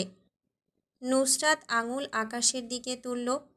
তারপর আবিরের দিকে আঙুল তুলে নিভু নিভু চোখে তাকিয়ে বলল, এই, তোমার মাথার উপর কাক বসে আছে। আবির থতমত খেয়ে মাথায় হাত দিল। কোথাও কিছু খুঁজে না পেয়ে নুসরাতের দিকে প্রশ্নাত্মক দৃষ্টিতে তাকালো। নুসরাত চোখের পাতা ঝাপটে মুখ কাদো কাদো করে বলল, যা বাবা, উড়ে গেল। তোমাকে কে বলেছিল মাথায় হাত দিতে? আবির বিমূর্ত নয়নে তাকিয়ে রইল। নুসরাত যে পুরো মাল খেয়ে টাল হয়ে গিয়েছে তা তার কথা দ্বারাই প্রকাশ করছে। নুসরাত সামনের দিকে অগোছালো পায়ে হাঁটতে লাগল। পায়ে সকালের পেন্সিল হিল থাকায় পাথরের সাথে উষ্টা খেয়ে পা বেঁকে গেল। নিজেকে সামলে ঠিক হতেই হে হে করে হেসে উঠল আকাশের দিকে তাকিয়ে। আবির হঠাৎ হাসির মানে কি বুঝতে পারল না। জিজ্ঞেস করতে নেবে নুসরাত আঙুল আকাশের দিকে তুলে বলল, ওই যে আকাশে নৌকা বৈঠা দিয়ে টানা হচ্ছে। আবির বোকার মতো তাকালো আকাশের দিকে। কিছু খুঁজে না পেয়ে নিজেই নিজের মাথায় আঘাত করল। এই মাতালের কথা সে বিশ্বাস করছে? তার মতো গাধারই পৃথিবীতে দুটো নেই। নুসরাত ততক্ষণে হেলতে দুলতে এগিয়ে গিয়েছে অনেক জায়গা। আবির দৌড়ে গিয়ে নুসরাতের হাত চেপে ধরতেই নুসরাত ছিটকে সরে গেল। আবিরের দিকে আতঙ্ক নিয়ে তাকিয়ে লাফ শুরু করল। ও মাই গশ, ও মাই গশ, ও আমার আল্লাহ, এই পেটমোটা দাদু কোথা থেকে আসলো? কথাটা বলেই তর্জনী আঙুল তুলে আবিরের পেটে খোঁচা দিল। আবিরের যখন বোধগম্য হলো ততক্ষণে নুসরাত পেটের চামড়া টেনে চিমটি কাটল। চোখ ঝাপটে তাকালো আবিরের দিকে। চোখে ঝাপসা ভাসল আরশের মুখ। চোখ ছোট ছোট করে তাকালো। হাত তুলে নিজের চোখ কষলে এগিয়ে গেল। আবির চিমটি কাটা স্থানে ডোলে সামনে তাকাতেই দেখে নুসরাত পালিয়েছে। আবির পেট ডলতে ডলতে এগিয়ে গেল নুসরাতের পেছনে। নুসরাত মাঝ রাস্তায় গিয়ে উল্টে পড়ল। একে তো মাতাল, তার মধ্যে আবার পায়ে পেন্সিল হিল। আবির দৌড়ে গিয়ে টেনে ধরল নুসরাতের হাত। নুসরাতকে দুই হাতের নিচে হাত ঢুকিয়ে তুলতে নেবে আরশ দূর থেকে গলা ফাটিয়ে চিৎকার করে উঠল, এই, একদম ধরবি না, ছাড় আমার বউকে। আবির শুনল না। নুসরাতকে টেনে তুলল। ঝুঁকে পা থেকে জুতো খুলতে নেবে এমন সময় আরশ এসে ধাক্কা দিয়ে সরিয়ে দিল। আবিরের শার্টের কলার চেপে ধরল আরশ। হাত মুঠ করে নাক বরাবর ঘুষি মারল। এক ঘুষিতেই আবিরের নাক দিয়ে রক্ত বের হয়ে গেল। আবির পাল্টাবার করল না। আরশের দিকে তাকিয়ে তাচ্ছিল্য করে হাসল। নুসরাত ওদের থেকে দুই হাত দূরে দাঁড়িয়ে হাত পা তুলে বক্সিং করার মতো করছে। আবিরকে হাসতে দেখে বিরক্ত হলো। ফাইটিংটা তো জমছে না। এই ছেলে ওই সুঠাম দেহের ছেলেকে মারছে না কেন? উফ, দাঁড়িয়ে দাঁড়িয়ে দেখছে কেন? নুসরাতের তর সইল না। আবিরের নাম মনে করার চেষ্টা করল কিন্তু মনে পড়ল না। মাথায় চাপ দিয়ে তর্জনী আঙুল ঠোঁটে চেপে ভাবল, না, মনে পড়ছে না। কি যেন নাম ছিল? নুসরাত নাম মনে করতে না পেরে নিজেই একটা নাম দিয়ে দিল, এই রোগা পাতলা। তুমি ওকে ঢুস ঢুস করে পেটে দিতে পারছো না? হাঁ করে তাকিয়ে থেকে মার গিলছ কেন? আবির হাঁ হয়ে তাকিয়ে থাকল। তাকে রোগা পাতলা বানিয়ে দিল। আরশ আবিরের কলার ছেড়ে দিয়ে ঠোঁট চেপে হেসে উঠল। আরশের হাসি বেশিক্ষণ স্থায়ী হলো না। নুসরাত নাক ফুলিয়ে বলল, দাঁড়াও, আমি তোমার বদলে ঘুষি মেরে ওর নাক ফাটিয়ে দিচ্ছি। নুসরাত নিজের পরনের হুডি টেনে মাথায় তুলল। হুডির হাত গুটিয়ে হাত মোট করে আরশের দিকে এগিয়ে আসলো। আবিরকে এক প্রকার ঠেলে সামনে থেকে সরিয়ে দিল। আরশের সামনে গিয়ে দাঁড়ালো কোমরে হাত রেখে। ঝাপসা চোখে কিছুক্ষণ তাকিয়ে থেকে চেনার চেষ্টা করল, কিন্তু মুখটা ঠিক চিনতে পারল না। আরশের মুখের দিকে চোখ ছোট ছোট করে এগিয়ে গেল। আরশের মুখ থেকে 2 ইঞ্চি দূরত্বে দাঁড়িয়ে এক দৃষ্টিতে তাকিয়ে রইল। আরশও তাকালো চোখ ছোট ছোট করে। বুঝতে চাইল নুসরাতের মাথায় চলছেটা কি। বোঝার আগেই নুসরাত হাত পেছন থেকে এনে আরশের নাক বরাবর মেরে দিল। আরশ হতভম্ব হয়ে তাকিয়ে রইল। আবির শব্দ করে হেসে উঠল। হা হা করে হাসতে হাসতে পেট চেপে রাস্তার ধারে বসে গেল। আরশ এখনও একইভাবে তাকিয়ে আছে। নুসরাত মুখ চোখ হাত দিয়ে কষলে আবার আরশের দিকে তাকালো। চোখের সামনে দৈত্যের মতো বড় এক লোক ভেসে উঠল, যার নাকের ডগা লাল হয়ে আছে। নুসরাত হাসল হা হা করে। আরশের নাক চেপে ধরল হাতের তালু দিয়ে। এই দৈত্যের নাকে এরকম লাল জোকারের মতো কী লাগানো? কি বিশ্রী লাগছে! নাক থেকে ওটা খুলে ফেলো। নুসরাত নাক টেনে খুলতে চাইল, খুলতে পারল না। রাগে আরশের নাক ছেড়ে দিয়ে এক পায়ের জুতো ছুঁড়ে ফেলল দূরে। আরেক পায়ের জুতো না খুলেই খোঁড়াতে খোঁড়াতে চলে গেল সামনের দিকে। আবির দৌড়ে যেতে চাইল। আরশ পেছন থেকে আবিরের কাঁধের কাছে শার্ট মুঠো করে ধরে রাখল। গম্ভীর গলায় বলল, আমি আমার বউকে সামলাতে পারবো, তোমার এই বিষয়ে ইন্টারফেয়ার না করলেই ভালো। আবির মাথা নাড়ালো, ঠোঁট উল্টে বলল, ওকে যাও, তোমার বউ এতক্ষণে এই জায়গা ছেড়ে চলে গিয়েছে। আরশ আবিরের কাজ ছেড়ে দিয়ে দৌড়ে চলে গেল সামনের দিকে। আবির শ্বাস ফেলে রাস্তার ধারে বসে গেল। নুসরাত রাস্তার মাঝখানে দাঁড়িয়ে তর্জনী আঙুল তুলে রাস্তা মাপছে কোন রাস্তা দিয়ে যাবে। একবার ডান পাশে আঙুল নিয়ে বলছে এদিকে, একবার বাম দিকে আঙুল নিয়ে বলছে এদিকে। রাস্তা ঠিক করতে না পেরে মাটিতে বসে পড়ল।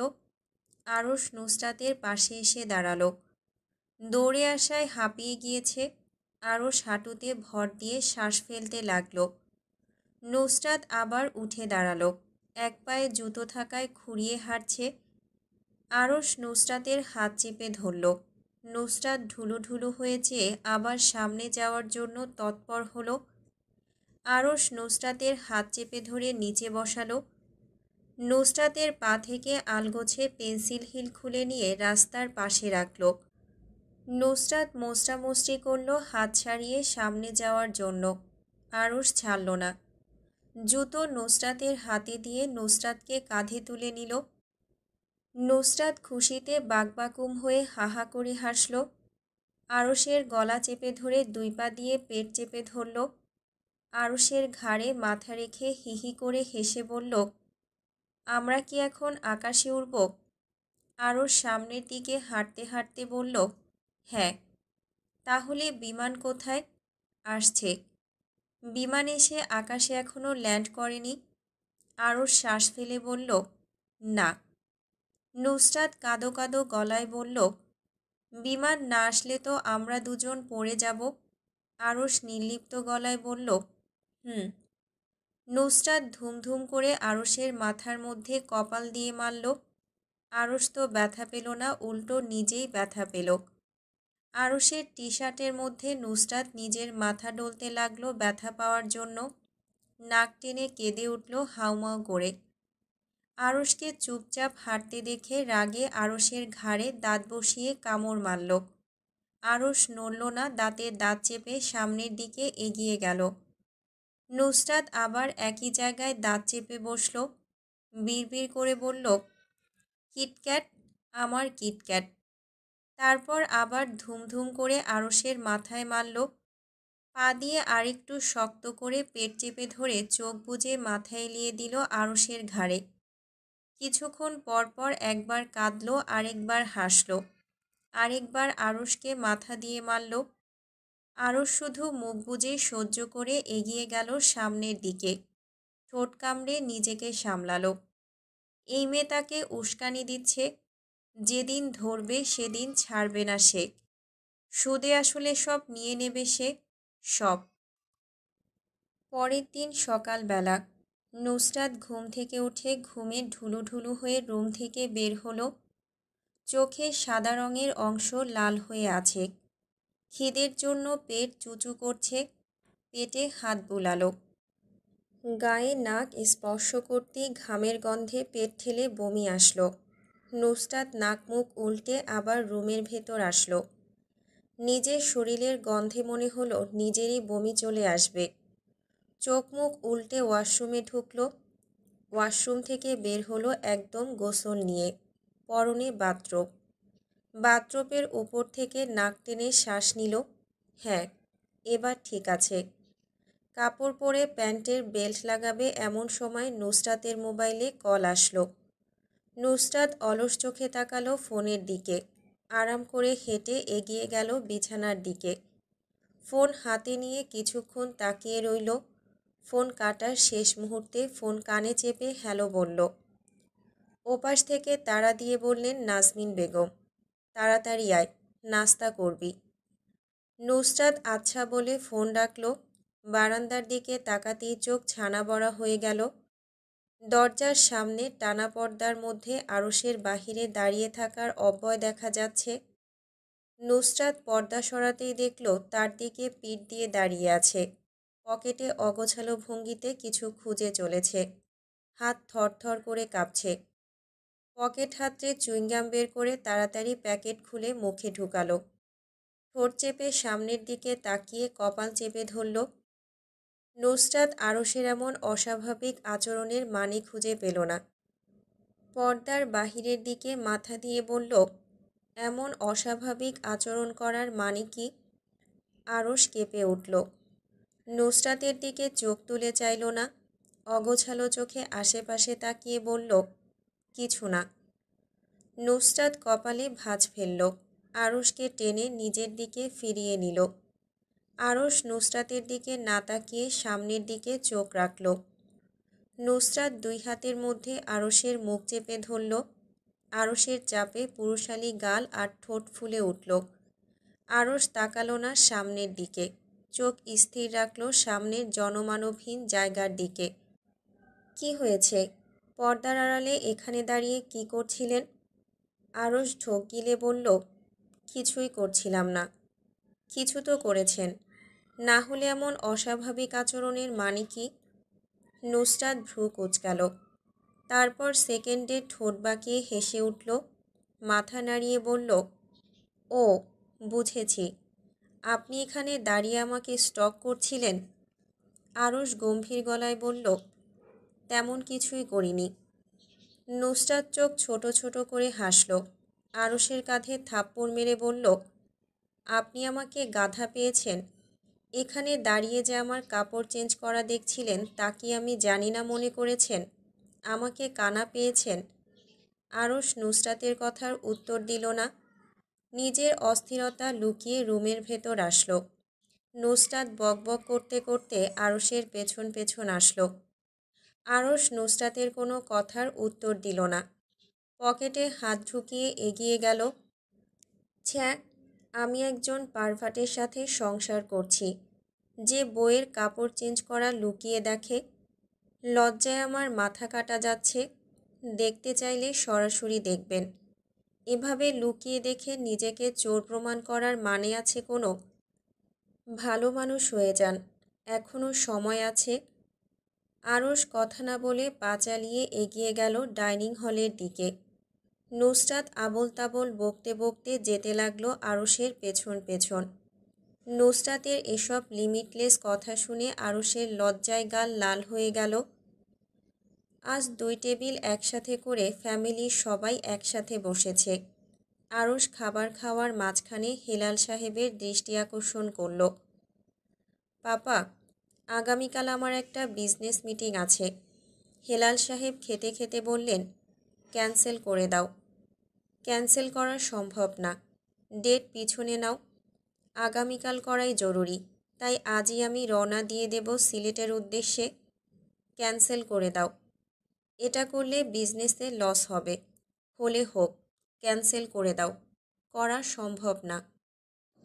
হেলাল সাহেব আর আরশের মধ্যে অনেকক্ষণ ক্যান্সেল করা আর না করা নিয়ে তর্ক বিতর্ক হলো। জাইন অবস্থা বেগতিক দেখে গলা ছিঁড়ে কাশল। হেলাল সাহেব কথা বলা বাদ দিয়ে জাইনের দিকে তাকালেন। জাইন পানি খেয়ে হেলাল সাহেবকে উদ্দেশ্য করে বলল, আমারও সিলেটে কিছু কাজ আছে, আমাকেও আজ রাতেই রওনা দিতে হবে। আপনারা আরও 2-3 দিন থেকে এনজয় করে ফিরে আসুন ততদিনে। জাইনের কথাগুলো আগুনে কেরোসিন ঢালার মতো হলো। হেলাল সাহেব ছ্যাঁত করে জ্বলে উঠলেন। হাতে থাকা বাটার নাইফ ছুঁড়ে দূরে ফেললেন। হ্যাঁ হ্যাঁ, যার যা ইচ্ছে করো, আমি তো বুড়ো হয়ে গিয়েছি, এখন আমার দাম দেবে নাকি? যাও যাও, নিজেদের কাজে যাও। কষ্ট করে আমাকে জিজ্ঞেস করার কোনো প্রয়োজনই ছিল না। চলে যেতে সেখানে। আমার কি, আমি তো মরে গেছি। মেহেরুন্নেসা বললেন, এই, তুই এতদিন সত্যি কথাটা কইলি? সত্যিটা হইল গিয়া তুই বুইড়া হইয়া গেছস। জাইন মুখের ভেতর গোস্ত ঢুকিয়ে নির্লিপ্ত গলায় বলল, জি। সামনের দিন থেকে তাহলে আর জিজ্ঞেস করব না। হ্যাঁ হ্যাঁ, করো না। যে যার কাজে যাও। আমার কি, আমরা আমাদের সময় হলে এমনিই ফিরে আসব। আরশ উঠে দাঁড়িয়ে মুখ মুছল টিস্যু দিয়ে, হাত মুছে নিয়ে বলল, তাহলে আজ বিকেলেই বেরিয়ে যাব। ভাইয়া, লাগেজ গুছিয়ে নিও। আরশ বড় বড় পা ফেলে হেঁটে গেল। যেতে যেতে বলল, খেয়ে লাগেজ গোছা, না হলে পরে গুছানোর সুযোগ পাবি না। নুসরাত ব্রেড মুখে দিয়েছিল, চোখ মুখ উল্টে বলল, আমি কি যাব নাকি যে লাগেজ গুছাবো? চুপচাপ আয়। নুসরাত মুখ ফুলিয়ে বলতে নিল, আমি যাব না। নাসির সাহেবের দিকে চোখ পড়তেই দেখল কপালে ভাঁজ ফেলে তাকিয়ে আছেন তার দিকে। ঠোঁটে হাসির লেশমাত্র বিদ্যমান নেই। নিজের কথা গলায় আটকে ব্রেড খেতে লাগল। মিনমিন করে বলল, নাস্তা করে আসছি। সকলের কাছ থেকে বিদায় নিয়ে বেরিয়ে পড়ল বাড়ির উদ্দেশ্যে। এখান থেকে চট্টগ্রাম বিমানবন্দরে যাবে, সেখান থেকে ফ্লাইটে যাবে সিলেট। 1 ঘন্টা 15 মিনিট পার হওয়ার পর ফ্লাইট এসে ল্যান্ড করল সিলেটে। তখন চারদিকে মাগরিবের আজানের প্রতিধ্বনি। নিজ নিজ লাগেজ নিয়ে সকল প্রসেস শেষ করে বেরিয়ে আসলো ওরা সকলে। তারপর বাড়ির উদ্দেশ্যে রওনা দিল। সকালবেলা ইসরাত জাইনের রুমে যাচ্ছিল। করিডোর পাশ দিয়ে গিয়ে আবার ফিরে আসলো। চোখে চেনা পরিচিত কারোর মুখ ভেসে উঠল। যখন দেখল মেয়েটা ছেলেটাকে জড়িয়ে ধরেছে, ইসরাত ঝড়ের গতিতে এগিয়ে গেল। চোখ মুখ ছোট ছোট করে গিয়ে ছেলেটার পাশে দাঁড়ালো। ছেলেটা ততক্ষণে থেমে গিয়েছে মেয়েটাকে ধাক্কা দেওয়া থেকে। ইসরাতকে দৌড় দিয়ে আসতে দেখে ইসরাত ঝড়ের গতিতে এসে মেয়েটাকে ধাক্কা মেরে দূরে সরালো। মেয়েটা ছিটকে গিয়ে পড়ল পিচঢালা কংক্রিটের মাঝে। ইসরাত মেয়েটার চুল ধরে টানল, ঠাস ঠাস করে থাপ্পড় মারল। এক এক থাপ্পড়ে মেয়েটা উল্টে গিয়ে পড়ল কংক্রিটের মাঝে। নাক মুখ ছেঁচে গিয়ে অবস্থা যাতা হলো। ইসরাতের তবু মায়া হলো না। চুল টেনে ধরে বলল, তুই বিদেশ থেকে এখানে চলে এসেছিস? ইসরাতের কথার উত্তর দিল না। জাইনের দিকে তাকিয়ে বলল, বেবি, আমাকে বাঁচাও, এই পাগল আমাকে মেরে ফেলবে। জাইন পকেটে হাত ঢুকিয়ে দাঁড়িয়ে রইল আরাম করে। ঠোঁট বাঁকা করে হাসল। ঠোঁট কামড়ে বলল, যে জিতবে সে আমাকে পাবে। ইসরাত বেবি বলায় আরও রেগে গেল। এমিলিকে থাপড়াতে থাপড়াতে গাল লাল করে ফেলল। চুল টেনে ধরে বলল, এই দামড়া ব্যাটাকে তোর কাছে বেবি মনে হচ্ছে? এতই যদি বাচ্চা লাগছে তাহলে ফিডিং করিয়ে দে। জাইন চোখ মুখ বড় বড় করে তাকিয়ে রইল। এটা কি বলে তার বউ? ছ্যা, কি অশ্লীল তার বউ। ইসরাতকে ধাক্কা দিতে চাইল এমিলি। ইসরাত ঠুস ঠুস করে আরও কয়েকটা দিল। সেদিনের সেই সুদ আজ সব তুলে নিল। একটা থাপ্পড় মেরেছিল, আজ 10টা ফিরিয়ে দিল। বেবি, দেখো না এ আমাকে কিভাবে মারছে।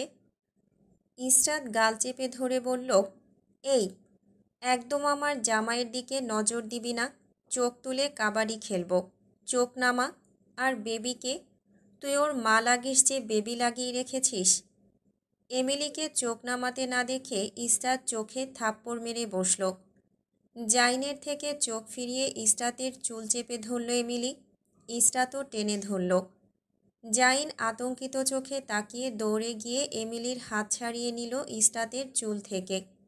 2 হাত দিয়ে চেপে ধরল ইসরাত এমিলিকে। মাথা দিয়ে ধুমধুম করে এমিলির নাকে মারল।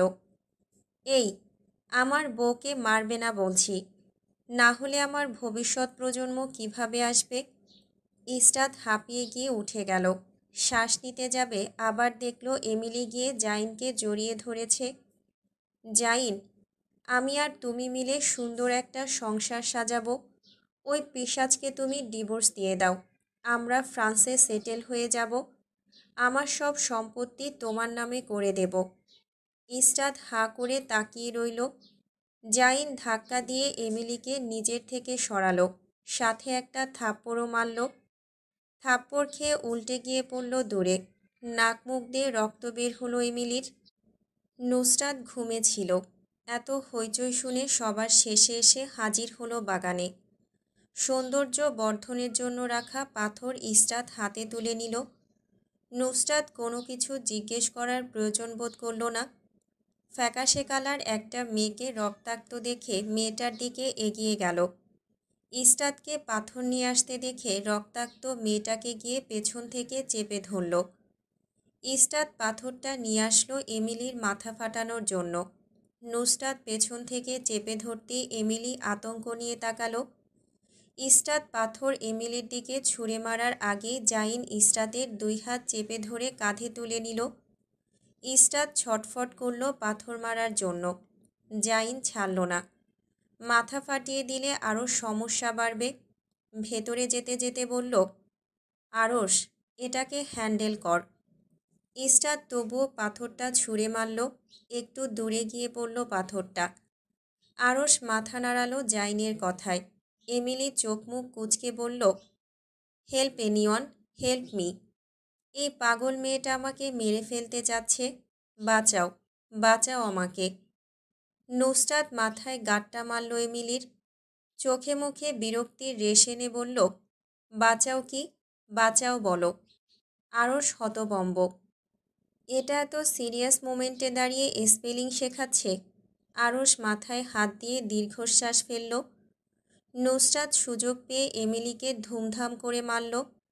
তারপর ইসরাতের হাতে নেওয়া পাথরটা নিয়ে আসলো মাথা ফাটানোর জন্য। অনেক দিন হয়েছে হাড্ডাহাড্ডির লড়াই হয় না। আজ নুসরাত সুযোগ পেয়েছে এমিলিকে পিটিয়ে ছাল তুলবে। আরশ চোখ বড় বড় করে দৌড়ে এগিয়ে গেল নুসরাতের দিকে। হাত থেকে এক প্রকার ছিনিয়ে নিল পাথরটা। বোন, ভাগো, নইলে এই দুই বোন আজ তোমাকে মেরে তোমার গডের কাছে পাঠিয়ে দেবে। এমিলি আরশের দিকে তাকিয়ে বলল, how nice of you, you are so beautiful brother. এই শালি, আমার জামাইয়ের দিকে নজর দিস, ডাইনির ঘরের ডাইনি। নুসরাত আরশের হাত থেকে পাথর টান মেরে নিয়ে ছুঁড়ে ফেলল এমিলির দিকে। নিশানা চুকে গেল। এমিলি ভাগল। কোন পাগলদের বাড়ি সে এসে গেছে। God help me. আমি আর জীবনে এসব বাঙালি মানুষদের দিকে নজর দেব না। আজকের মতো বাঁচিয়ে নাও। জাইনের বাচ্চা, ছাড় আমাকে। আজ আমি ওই এমিলিকে দেখে নেব। ওর একদিন কি আমার একদিন। জাইন ইসরাতকে রুমে এনে সোফায় বসালো।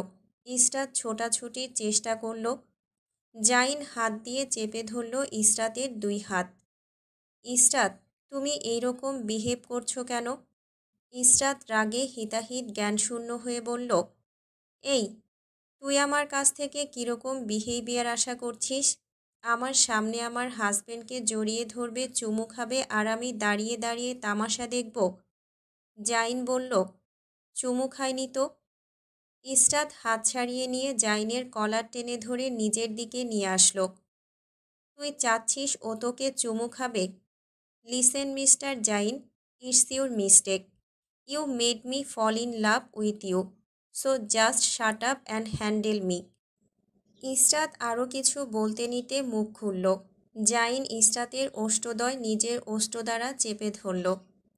ইসরাত হঠাৎ এমন আক্রমণে তাল হারিয়ে পেছনে সরে গেল। জাইন ঠোঁট থেকে ঠোঁট সরালো না। ইসরাতের ঠোঁটের সাথে ঠোঁট মিলিয়ে সমান তালে পেছনের দিকে গেল। ইসরাত হাত দিয়ে জাইনের পিঠ খামচে ধরল। জাইন খামচির জন্য ইসরাতের দুই হাত চেপে ধরল সোফার সাথে। জাইন চুমু থামিয়ে ইসরাতের চোখের দিকে তাকালো। তোমার সৌন্দর্য প্রকাশের কোনো সংজ্ঞা আমার জানা নেই। তুমি পরীর চেয়েও সুন্দর। জাইন কথা শেষ করে প্যান্টের বেল্ট খুলতে লাগলো। ইসরাতের হাত বেল্ট দিয়ে বাঁধতে বাঁধতে ইসরাতের দিকে তাকালো। Can I do it? তুমি যদি সম্মতি দাও। তাহলে আমার ঠোঁটে চুমু খাও। ইসরাত মাথা নামিয়ে চুমু খেলো। জাইন নিজের উত্তর পেয়ে গিয়ে ইসরাতের কাছে এগিয়ে গেল। আবার ঠোঁটে ঠোঁট মিলিয়ে নিল। শরীরের ভাঁজে একত্রিত হলো দুটো নারী দেহ ও পুরুষ দেহ। ইসরাত ফিসফিস করে বলল, বিছানায় চলুন। অতটুকু যাওয়ার সাধ্য নেই বউ। ইসরাত লজ্জায় অন্যদিকে তাকাতে নেবে জাইন ইসরাতের কানে বিড়বিড় করে বলল, focus on this, hold my shirt baby. Israt জাইনের শার্ট চেপে ধরল। জাইনের কানে ফিসফিস করে বলল, আমার শ্বাস বন্ধ হয়ে আসছে, ঠোঁট ছাড়ুন।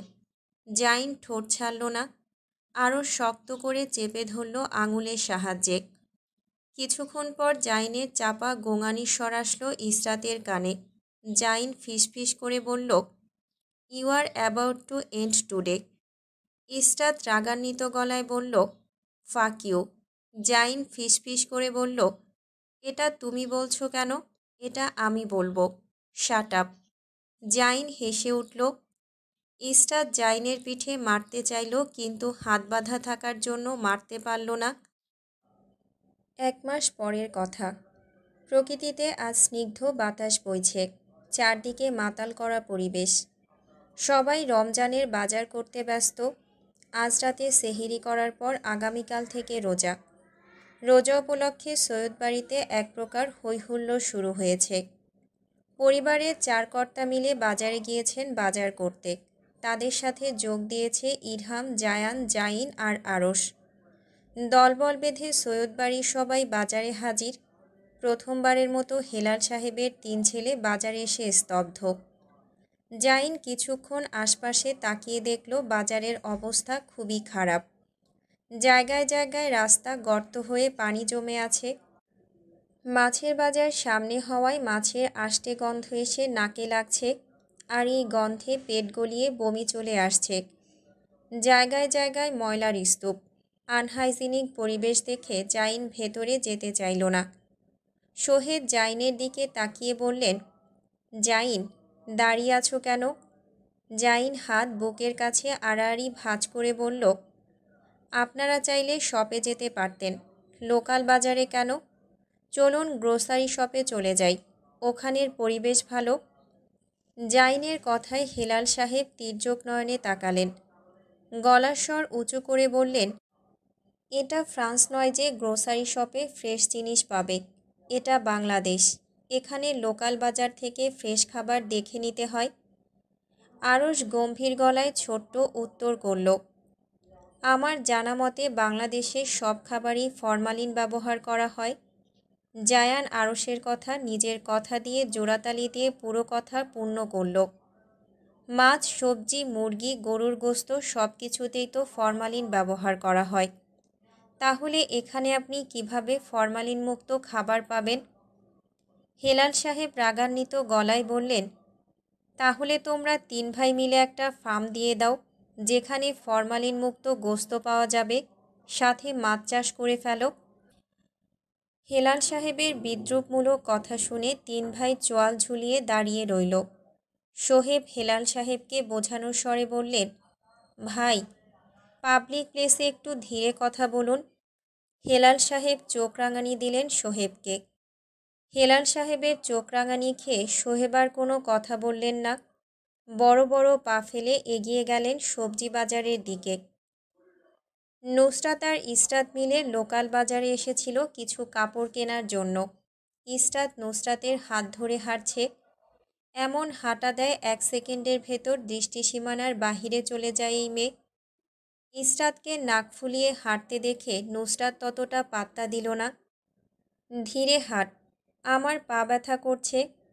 নুসরাত শুনল না, পা চালিয়ে হাঁটতে লাগলো। ইসরাতের হাত ধরে এক প্রকার টেনে টেনে নিয়ে গেল নিজের সাথে। গজ কাপড়ের দোকানে ঢুকলো নুসরাত। ইসরাত পেছন পেছন ধীরে সুস্থে ঢুকল। নুসরাতকে ফিসফিস করে বলল, বোন, এই নিয়ে 7 নাম্বার দোকানে ঢুকেছিস, এবার ভালো করে একটু বার্গেনিং করিস। এমন প্রাইস বলিস না যাতে লজ্জায় আমার মাথা কাটা যায়। আমার বাপের এত টাকা নেই যে আমি দয়ালু হয়ে যত টাকা বলবে ততই দিয়ে দেব। নুসরাত কাপড় বের করে বার্গেনিং করতে শুরু করলো। ইসরাত বিরক্ত হয়ে দুজনের কথার মাঝে বলল, গজ ৭৫ টাকা করে দিয়ে দেবেন। দোকানদার রাজি হয়ে গেলেন। নুসরাত ইসরাতের দিকে চোখ রাঙিয়ে তাকালো, দাঁত দিয়ে দাঁত চাপল। ইসরাত নুসরাতের দিকে না তাকিয়ে নিজের ব্যাগ থেকে টাকা বের করে দিয়ে দিল। দুজন দোকান থেকে তর্কাতর্কি করতে করতে বের হলো। ইসরাতকে নুসরাত বলল, আমি এই কাপড় ৭০ টাকা দিয়ে কিনতে পারতাম। ৫ টাকা বেশি দিয়ে কিনেছিস তো কি হয়েছে? ১০ গজ কিনেছি, ৫ দিয়ে ১০ গুণ কর, ৫০ টাকা লস হয়ে গেল। ইসরাত বিরক্তির স্বরে বলল, কিপটে কোথাকার, আব্বার মতো কিপটে হয়েছিস। আমি কিপটে না, আমি টাকা সংরক্ষণ করছি। হ্যাঁ হ্যাঁ, সব বুঝতে পারছি। ইসরাত আর নুসরাত বাজার থেকে বের হতেই দেখল তরকারি বাজারের দিক থেকে দলবল বেঁধে হেলাল সাহেব বের হয়ে আসছেন। হেলাল সাহেবের সাথে তাল মিলিয়ে আসছেন সবাই। শুধু সোহেদার শোয়েব ছাড়া এখানে সবাই উপস্থিত। নুসরাত যখন সোহেবকে দেখল তাদের থেকে উল্টো দিকে রাস্তা দিয়ে আসছেন, নুসরাত এক প্রকার ইসরাতকে ধাক্কা মেরে অন্য গলির রাস্তার দিকে পাঠিয়ে দিল। সতর্ক গলায় বলল, চাচ্চু। নিজে ভাগল ইসরাতের বিপরীত গলির দিকে। সোহেদ সাহেব এসে দাঁড়ালেন। আশেপাশে তাকালেন। নুসরাত আর ইসরাতের মতো কাকে যেন দেখেছিলেন এখানে দাঁড়িয়ে থাকতে। আশেপাশে তাকিয়ে কাউকে না পেয়ে সোহেদ মনে করলেন মনের ভুল, তাই গলার আওয়াজ বাড়িয়ে ভাইকে ডেকে সামনের দিকে চলে গেলেন। নুসরাত বের হলো উনি যেতেই। ইসরাতের দিকে তাকিয়ে দেখল কাচুমাচু হয়ে একপাশে দাঁড়িয়ে আছে ইসরাত। নুসরাতকে দেখে ধমকে উঠল, বলেছিলাম না মলে চল, এবার ধরা খেলে কি হতো?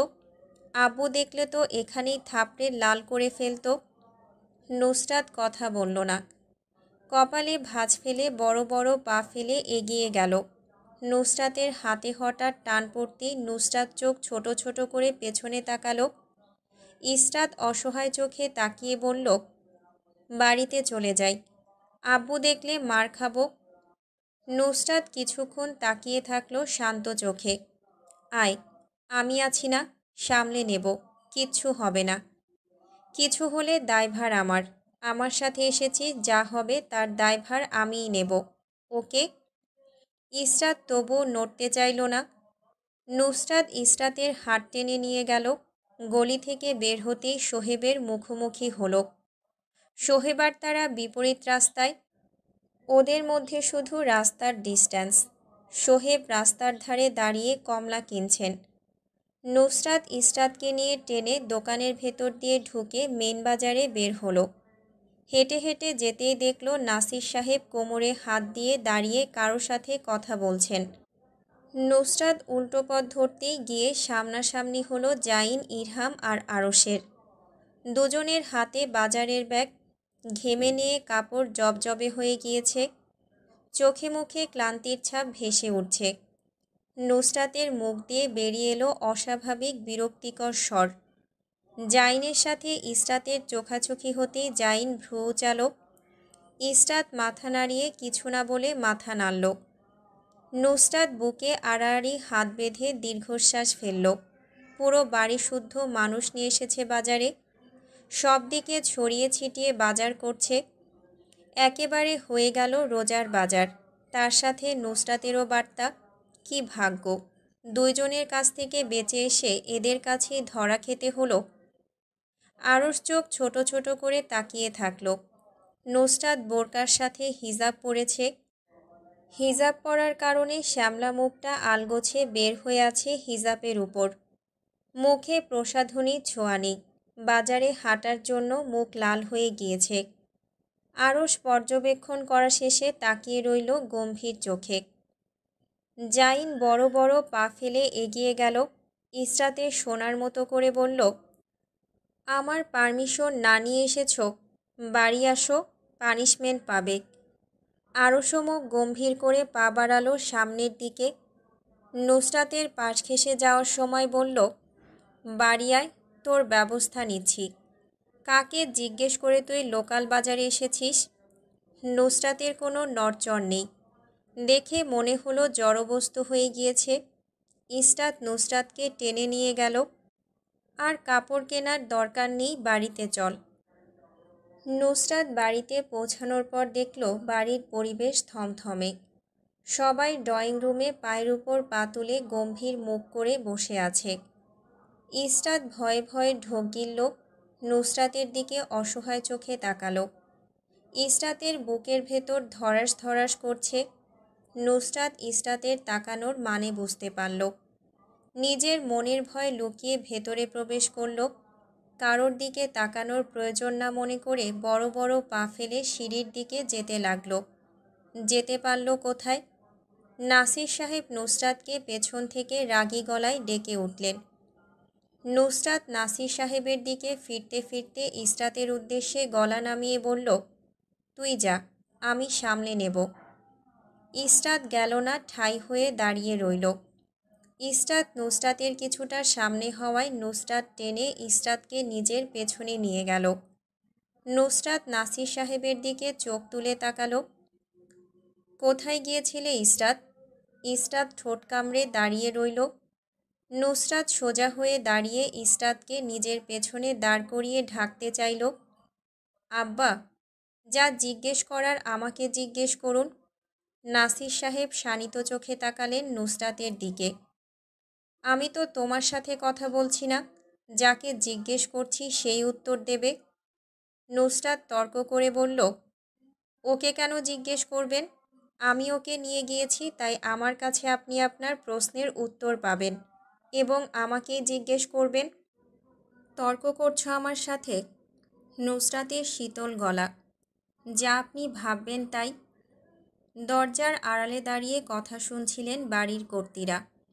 রোহিণী কখন থেকে ধাক্কাচ্ছেন নাজমিন বেগমকে সামনে যাওয়ার জন্য। নাজমিন বেগম ফিসফিস করে বললেন, এখন আমি গেলে আরও রাগ চড়ে বসবে। বড় ভাবি, আপনি যান, আপনি সামনে গেলে আপনাকে মানবেন উনি।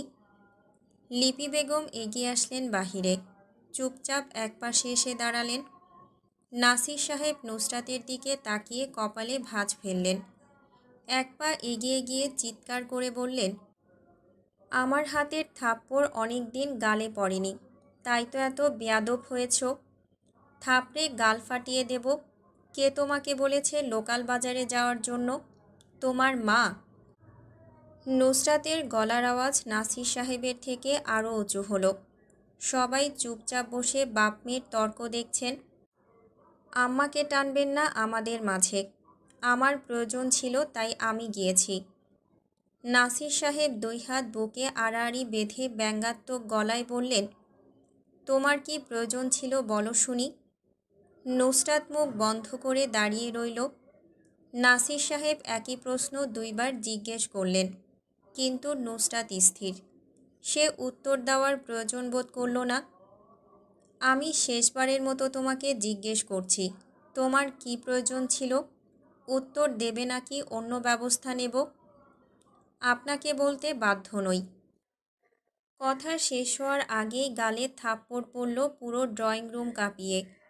লিপি বেগম কেঁপে উঠলেন। জাইন বসা থেকে উঠে দাঁড়িয়ে গেল। সে ভাবিনি চাচা থাপ্পড় মেরে বসবেন। সোহেদার সোহেব নড়লেন না। আরশ চুপচাপ মাথা নিচু করে বসে রইল। হেলাল সাহেব চিৎকার দিয়ে উঠলেন, নাসির, গাধার মতো আচরণ করছিস কেন? থাপ্পড় মারলি কেন? বুঝিয়ে কথা বলা যায় না? জায়ান গিয়ে নুসরাতকে সরাতে চাইল নুসরাতের জায়গা থেকে। নুসরাত এক পাও নড়ল না, এক জায়গায় দাঁড়িয়ে রইল রোবটের মতো। হেলাল সাহেবের কথার উত্তর দিলেন নাসির সাহেব তীব্র ক্ষোভ নিয়ে, আমাদের বাপ মেয়ের বিষয় কেউ কথা না বললেই ভালো। বেয়াদব হয়েছে উনি। 2 দিন পর পর থাপ্পড় গালে না পড়লে উনি ঠিক হবেন না। এরপরে নাসির সাহেবের কথার বিপরীতে আর কোনো কথা বললেন না হেলাল সাহেব। মুখ বন্ধ করে সোফায় চুপ করে বসে গেলেন। ইরহাম আরশের কানে কানে বলল, ছোট ভাইয়া, আপনি এটা না বললেও পারতেন। আরশ মাথা নিচের দিকে দিয়ে বসে রইল, চোখ তুলে তাকালো না। আমি কিছু বলিনি। চাচা নিজেই দেখেছে ওকে বাজারে। নুসরাতের গালে আরেকটা থাপ্পড় পড়ল। নুসরাত গালে হাত পর্যন্ত দিল না, ব্যথায় টনটন করে উঠল গাল। তবুও মুখ গম্ভীর করে দাঁড়িয়ে রইল। গালে স্পষ্ট 5 আঙ্গুলের দাগ বসে গেছে। নুসরাতের কণ্ঠনালী ঠেলে কান্না আসলো, তবুও কান্না টেনে আটকালো। নাসির সাহেবের দিকে তাকিয়ে তীব্র ক্ষোভ নিয়ে বলল, হ্যাঁ হ্যাঁ, আমাকেই মারুন, আর কাউকে পান না তো হাতের কাছে। যে আমাকে পেল ধুমধুম করে মেরে দিল। যাকে নরম পেলেন আপনারা তার উপরই গরম দেখালেন। যা করার করে নিন, আর তো পাবেন না কাউকে। আমি বাজারে গিয়েছি, বেশ করেছি। আমার যা ইচ্ছা তাই করব। আমি নিয়ে গিয়েছি আপনার মেয়েকে, সব দোষ আমার। এই বাড়ির বাচ্চারা বেয়াদবি শিখছে আমার জন্য। সব কিছুর জন্য আমিই দায়ী। খুশি? সব দোষ স্বীকার করে নিলাম। নুসরাত 2 হাত নাসির সাহেবের সামনে এনে বলল, আমাকে মাফ করে দিন। আমার মতো বেয়াদবের জন্ম দিয়েছেন, তাই আপনাকে অনেক অনেক শুকরিয়া। আমার জন্য সৈয়দ বাড়ির সব বাচ্চারা বেয়াদবি শিখছে, এবং ভবিষ্যতে যা শিখবে তাও আমার জন্যই। নুসরাত পায়ের জুতো খুলে উড়িয়ে ফেলল রাগে। হাতের কাছে কিছু পেল না, তাই মাথার হিজাব টেনে খুলে ঢিল মেরে দূরে ফেলল। পায়ের কাছে ডাস্টবিন পেয়ে সেটা এক লাথি মেরে দিল। ডাস্টবিন উড়ে গিয়ে দূরে পড়ে ফেটে গেল। সিঁড়ি দিয়ে উপরের দিকে গেল গটগট শব্দ করে। রুমে ঢুকে শব্দ করে দরজা বন্ধ করল। রুমের দরজার উপর সব রাগ ভাঙল। দরজা লাগানোর শব্দ বাড়ির প্রতিটা দেয়ালে প্রতিধ্বনি হলো। তারপর দরজার মধ্যে ধূপধাপ শব্দ হলো। নাসির সাহেব শুধু চুপচাপ দাঁড়িয়ে রইলেন নিজ জায়গায়। তিনি জানেন এখন তার উপরে সব রাগ রুমের দরজার উপর লাথি মেরে মেরে শেষ করবে। রাত 3টা। সৈয়দ বাড়ির সবাই সেহরি খেতে নিচে নামল। টেবিলে সবাই উপস্থিত থাকলেও নুসরাতের দেখা মিলল না। ইসরাতের দিকে তাকিয়ে গম্ভীর গলায় বললেন, তোমার বোন কোথায়? নাসির সাহেবের যেমন প্রশ্ন, ইসরাতের তেমনই উত্তর। আপনার মেয়ে রুমে। নাসির সাহেব গাল ফুলিয়ে জিজ্ঞেস করলেন, বের হয়নি? জি না। নাসির সাহেব আর কোনো কথা বললেন না। থমথমে মুখে সেহরি শেষ করে হাত ধুয়ে নিলেন। ফজরের আজানের আগে বাড়ির সকল পুরুষকে নিয়ে নামাজ আদায় করার জন্য চলে গেলেন মসজিদে। নাজমিন বেগম নুসরাতের দরজার বাহিরে গিয়ে নক করলেন। নুসরাতের নড়চড় পেলেন না। সেহরি করে যা। অনেকবার দরজা ধাক্কানো বলার পর রুমের ভেতর থেকে শক্ত গলায় উত্তর আসলো, আমাকে একা থাকতে দাও, সময় হলে আমি নিজেই করে নেব। নামাজ পড়ে গিয়ে ঘুমাও আম্মা, আমার চিন্তা করতে হবে না। নাজমিন বেগম কাঁদো কাঁদো গলায় বললেন, হ্যাঁ হ্যাঁ, বাপ মেয়ের ঝাঁজ সব আমার উপর প্রকাশ করো, আর তো কাউকে পাও না।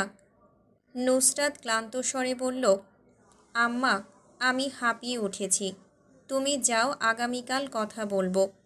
কিছু বলে দিলে তোমার খারাপ লাগবে। যাও আম্মা, কান্নাকাটি করবে না, আমার ক্লান্ত লাগছে, দয়া করে একটু একা থাকতে দাও। নাজমিন বেগম কান্না করতে করতে সেহরি করতে চলে গেলেন। এভাবে কেটে গেল 15 রোজা। আগের মতো সব কিছু ঠিক হয়ে গিয়েছে।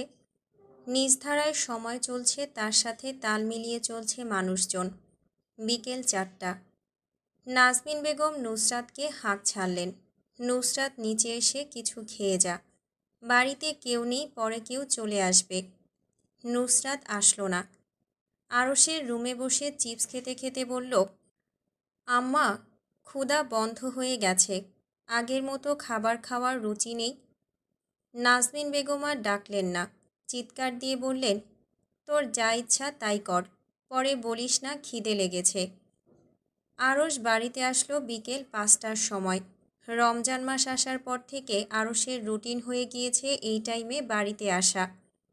একে একে সবাই এসে যাবে আজানের আধা ঘন্টা আগে, বাড়িতে ইফতার করার জন্য। আরশ লিপি বেগমকে উদ্দেশ্য করে বলল, মাম্মা, এসে গিয়েছি। লিপি বেগম কিচেন থেকে বললেন, আরশ পা চালিয়ে রুমে যেতে লাগলো। টাই গলা থেকে খুলতে খুলতে রুমের নব মোচড় মারল। নুসরাত ধরফর করে চিপসের প্যাকেট বালিশের নিচে ঢুকালো। মনে করল আহান এসেছে। হাত দিয়ে মুখ মুছে মুখের খাবার গেলার চেষ্টা করল। তাড়াহুড়ো করায় চিপস গলায় আটকে কাশি উঠে গেল। আরশ টাই খুলতে খুলতে নুসরাতের দিকে ভ্রু কুঁচকে তাকালো। কি হয়েছে? নুসরাত মুখ চেপে কাশতে কাশতে চোখে জল চলে আসলো। আরশের কথার উত্তর না দিয়ে বেডসাইড টেবিল থেকে পানির বোতল নিয়ে ঢকঢক করে পানি খেয়ে নিল। আরশ হাঁ করে তাকিয়ে বলল, এই, রোজা ভেঙে ফেললি কেন? তুই রোজা রাখিসনি? হায় আল্লাহ, তোর তো গুনাহ হবে। তুই রোজা ভেঙে পানি খাচ্ছিস? ছি ছি। নুসরাত বিরক্তি নিয়ে চোখ তুলে আরশের দিকে তাকালো। আরশ এখনও শক থেকে বের হতে পারেনি। হাঁ করে নুসরাতের দিকে তাকিয়ে আছে প্রশ্নের উত্তর পাওয়ার আশায়। নুসরাত পাত্তা দিল না। বালিশের নিচ থেকে চিপসের প্যাকেট বের করে টুপটুপ করে মুখে ঢুকালো। আরশ স্তব্ধ নয়নে কতক্ষণ তাকিয়ে থাকল। যখন মাথায় ধরল নুসরাত কী কারণে পানি খাচ্ছে, তখন নিজের মূর্খতার জন্য নিজেকেই গালি দিল বলদ বলে। পরের দিন থেকে শুরু হলো নুসরাতের অত্যাচার আরশের উপর। তার সামনে বসে খাবার খায় দাঁত কেলিয়ে কেলিয়ে। আরশ যদি বারান্দায় যায়, সেখানে নুসরাত খাবারের বাটি নিয়ে হাজির হবে। তারপর আরশকে দেখিয়ে দেখিয়ে খাবার খাবে। আরশ যদি নুসরাতের দিকে না তাকায়, নুসরাত মুখ চেপে ধরে নিজের দিকে ফিরিয়ে নেবে। আরশ নুসরাতের এই ধরনের অত্যাচারে প্রচুর বিরক্ত। ইসরাতের সাথেও সেম ঘটনা ঘটছে। প্রথম দিকে ইসরাত রোজা ভেঙে খেয়েছিল, তখন নুসরাতকে লালসা দিয়েছিল খাবার দেখিয়ে। আর এখন নুসরাত তার সামনে বসে গাপুস গুপুস করে সারাদিন খাবার খায়। ইসরাত যদি মুখ লুকিয়ে ফেলে, তার পাশে বসে আহা কি সুন্দর ঘ্রাণ খাবারের বলতে থাকে। নুসরাতের এই অত্যাচার শেষ হলো গিয়ে 20 রোজার দিন। ইসরাত আর আরশ 20 রোজার দিন শান্তির শ্বাস ফেলল, বাঁচা গেল। 24 রোজার দিন। নুসরাত আর ইসরাত মাগরিবের নামাজ পড়তে বসলো এক জায়নামাজে। নুসরাত আগে নামাজ পড়তে বসায় তার ফরজ নামাজ 3 রাকাত আগে শেষ হয়ে গেল। ইসরাত মাগরিবের ফরজ নামাজ শেষ করে টেবিলের উপর থেকে আপেল নিয়ে নুসরাতের মুখে ঢুকিয়ে দিল। নুসরাত কামড়ে কামড়ে আপেল খেতে লাগলো। মুখে আপেল থাকায় নামাজ পড়তে পারছে না সে। ইসরাত হাসতে হাসতে মেঝেতে শুয়ে পড়ল। নুসরাত কোনো রকম হাসি আটকিয়ে নামাজ শেষ করল।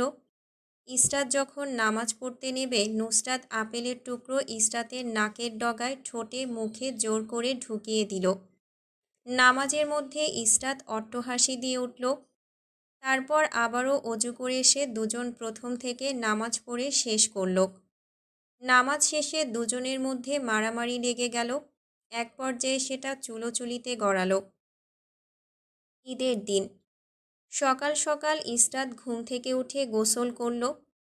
সৈয়দ বাড়িতে প্রত্যেকবার ঈদে এক প্রকার জম লেগে যায় কার আগে কে গোসল করবে তা নিয়ে। ইসরাত গোসল করে জাইনকে ঘুম থেকে তুলে দিল গোসল করার জন্য। জাইন ঘুম থেকে আড়মোড়া ভেঙে উঠে গোসল করতে চলে গেল। গোসল শেষ করে সে জাইন দেখল ইসরাত চুল আঁচড়ে নিচ্ছে। জাইন ইসরাতকে পেছন থেকে জড়িয়ে ধরে ইসরাতের চুলের মধ্যে নাক ডুবাতেই বাহিরে নক করার শব্দ আসলো। জাইন বিরক্ত হয়ে দরজার দিকে তাকালো। তার রোমান্টিক মুডের দফারফা হয়ে গিয়েছে। ইসরাত মৃদু গলায় বলল, দেখুন গিয়ে কে এসেছে। জাইন রাগে কিরমির করে বলল, আর কে আসবে? তোমার বোন এসেছে। জাইন হম্বিতম্বি করে এগিয়ে গেল। আজ সে এসপার ওসপার করেই ছাড়বে এই হাড্ডির। দরজা খুলতেই নাজবিন বেগমের মুখ ভেসে উঠল, বাবা, তোমার চাচারা রেডি হয়ে নিচে বসে আছে, তাড়াতাড়ি যাও রেডি হয়ে, পরে ঈদের নামাজে যেতে লেট হয়ে যাবে। জাইন আসছি বলে রুমে আসলো। পাঞ্জাবি পরে আতর লাগিয়ে চুলগুলো সুন্দর করে আঁচড়ে মাথায় টুপি পরে রেডি হয়ে গেল। ঠোঁটে মৃদু হাসি ঝুলিয়ে ইসরাতের কপালে সফট চুমু দিয়ে বলল, আসছি। ইসরাত পায়ে হাত দিয়ে সালাম করল। জাইনের ঠোঁটে হালকা চুমু খেয়ে হাত পেতে বলল, আমার সালামি নামাজ থেকে আসার পর দেব। ইসরাত মাথা নাড়ল। জাইন আসছি বলে রুম থেকে বের হয়ে গেল। নামাজ শেষে সবাই মসজিদ থেকে বের হয়ে কোলাকুলি করল। জাইন, জায়ান, ইরহামার, আহান সবাই সবার সাথে কোলাকুলি শেষে সোসাইটির মানুষের সাথে কথা বলতে লাগলেন। একে অপরকে নাস্তার দাওয়াত দিতে লাগলেন। প্রায় 10টার দিকে বাড়ির পুরুষরা সব বাড়িতে আসলেন। তাই রোহিণী বেগম, ঝর্ণা বেগম তাদের সেমাই, পিঠা, মিষ্টি জাতীয় খাবার দিতে লাগলেন। মা চাচিদের সাথে কুশল বিনিময় শেষ করে জাইন রুমের দিকে গেল। রুমে গিয়ে ইসরাতকে খোঁজ করল কিন্তু পেল না। তাই ফোন নিয়ে ব্যস্ত হয়ে গেল। কিছুক্ষণ পর ইসরাত রেডি হয়ে রুমে আসলো।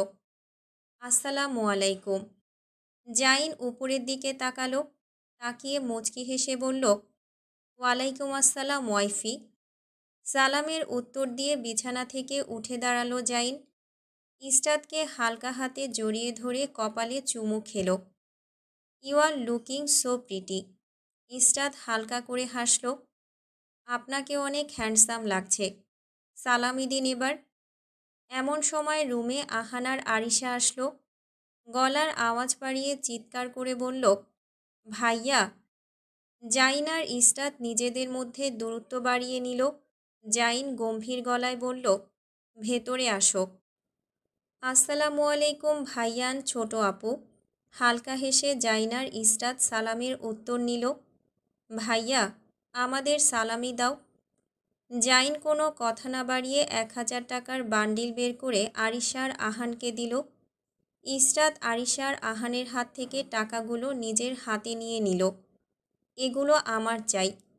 ইসরাত, তোমার জন্য আছে। ওদেরগুলো ওদের দিয়ে দাও। ইসরাত জিদ্দি গলায় বলল, না, আমার ওদেরটাই লাগবে। তুমি কি শিওর ওদেরটা তুমি নেবে? হ্যাঁ, আমি শিওর। আমি আবার বলছি, তুমি কি শিওর? 110% শিওর আমি। এখানে কত টাকা আছে? 50,000, 50,000। আর আহান আরিশা, তোমরা দুজন কিন্তু সাক্ষী। ইসরাত বলছে সে এইগুলোই নেবে। আহান আর আরিশা হ্যাবোধক মাথা নাড়ালো। তাহলে তোমারগুলো ওদেরকে দিয়ে দিই, পরে আমাকে কিন্তু কিছু বলতে পারবে না। ইসরাত মাথা নাড়ালো। সে কিছুই বলবে না বলে। জাইন আরিশা আহানের দিকে তাকিয়ে বলল, আহান আরিশা, তোমরা এখানে অপেক্ষা করো। আমি তোমাদের জন্য নিয়ে আসছি তোমাদের সালামি। জাইন রুম থেকে বাহিরের দিকে গেল। কিছুক্ষণ পর জাইন একটা বুকেট নিয়ে আসলো, যেটা $100 দিয়ে বানানো। বুকেতে কমপক্ষে 50টার মতো $100 নোট। ইসরাত অবাক হয়ে তাকালো যখন বোধগম্য হলো এগুলো জাইন এখন আহানার আরিশাকে দিয়ে দেবে। আহানার আরিশাকে টাকাগুলো ফেরত দিল ইসরাত। লাফ মেরে জাইনের পেট জড়িয়ে ধরল। আরিশার আহান তাদের সালামি পেয়ে আলগোছে চলে গেল। এখন অন্য ভাইয়েদের কাছে তারা তাদের সালামি পাবে। এবারের ঈদ বেস্ট ঈদ হবে। এগুলো আমার। না, এখন এগুলো তোমাকে দেওয়া যাবে না। এগুলো এখন আহানার আরিশার। ওদের এগুলোর প্রয়োজন নেই। এখন এইসব বললে তো হবে না। আগে জিজ্ঞেস করেছি আমি তোমাকে ইসরাত, তুমি না করেছিলে। ইসরাত জাইনের দিকে এগিয়ে গেল। জাইনের ঘাড়ে নিজের 2 হাত পেঁচিয়ে ধরে হালকা করে জাইনের গালে চুমু খেল। Hubby, yes. Give me this. No. Israt আবার জাইনের আরেক গালে চুমু দিল। ঠোঁট এলিয়ে হাসল। হেসে বলল, আমারগুলো আমাকে দিয়ে দিন না। আমি তো ওদেরগুলো ওদের ফিরিয়ে দিয়েছি। জাইন কিছু একটা ভাবল। দিতে পারি। এর জন্য তুমি আমাকে কি দেবে? ইসরাত কিছুক্ষণ ভাবল। তারপর বলল, আপনি যা চাইবেন। কি চাই আপনার? যখন প্রয়োজন হবে নিয়ে নেব। নাও তোমার সালামি। ইসরাত টাকার বুকেট পেয়ে খুশিতে লাফিয়ে উঠল। জাইনের 2 গালে চুমু খেল অনেকবার। জাইন বাঁকা হেসে বলল, তুমি যদি আজ ভালো অবস্থায় রুমের বাহিরে যেতে চাও, তাহলে চুমু খাওয়া বন্ধ করো। না হলে রুমের বাহিরে যাওয়ার অবস্থায় থাকবে না। ইসরাতের লজ্জায় গাল লাল হয়ে গেল। জাইনের পিঠে হালকা থাপ্পড় মেরে বলল, এসব কোন ধরনের কথা? জাইন শব্দ করে হেসে উঠল। ইসরাতের গাল টেনে দিয়ে ল্যাপটপ নিয়ে বারান্দায় চলে গেল।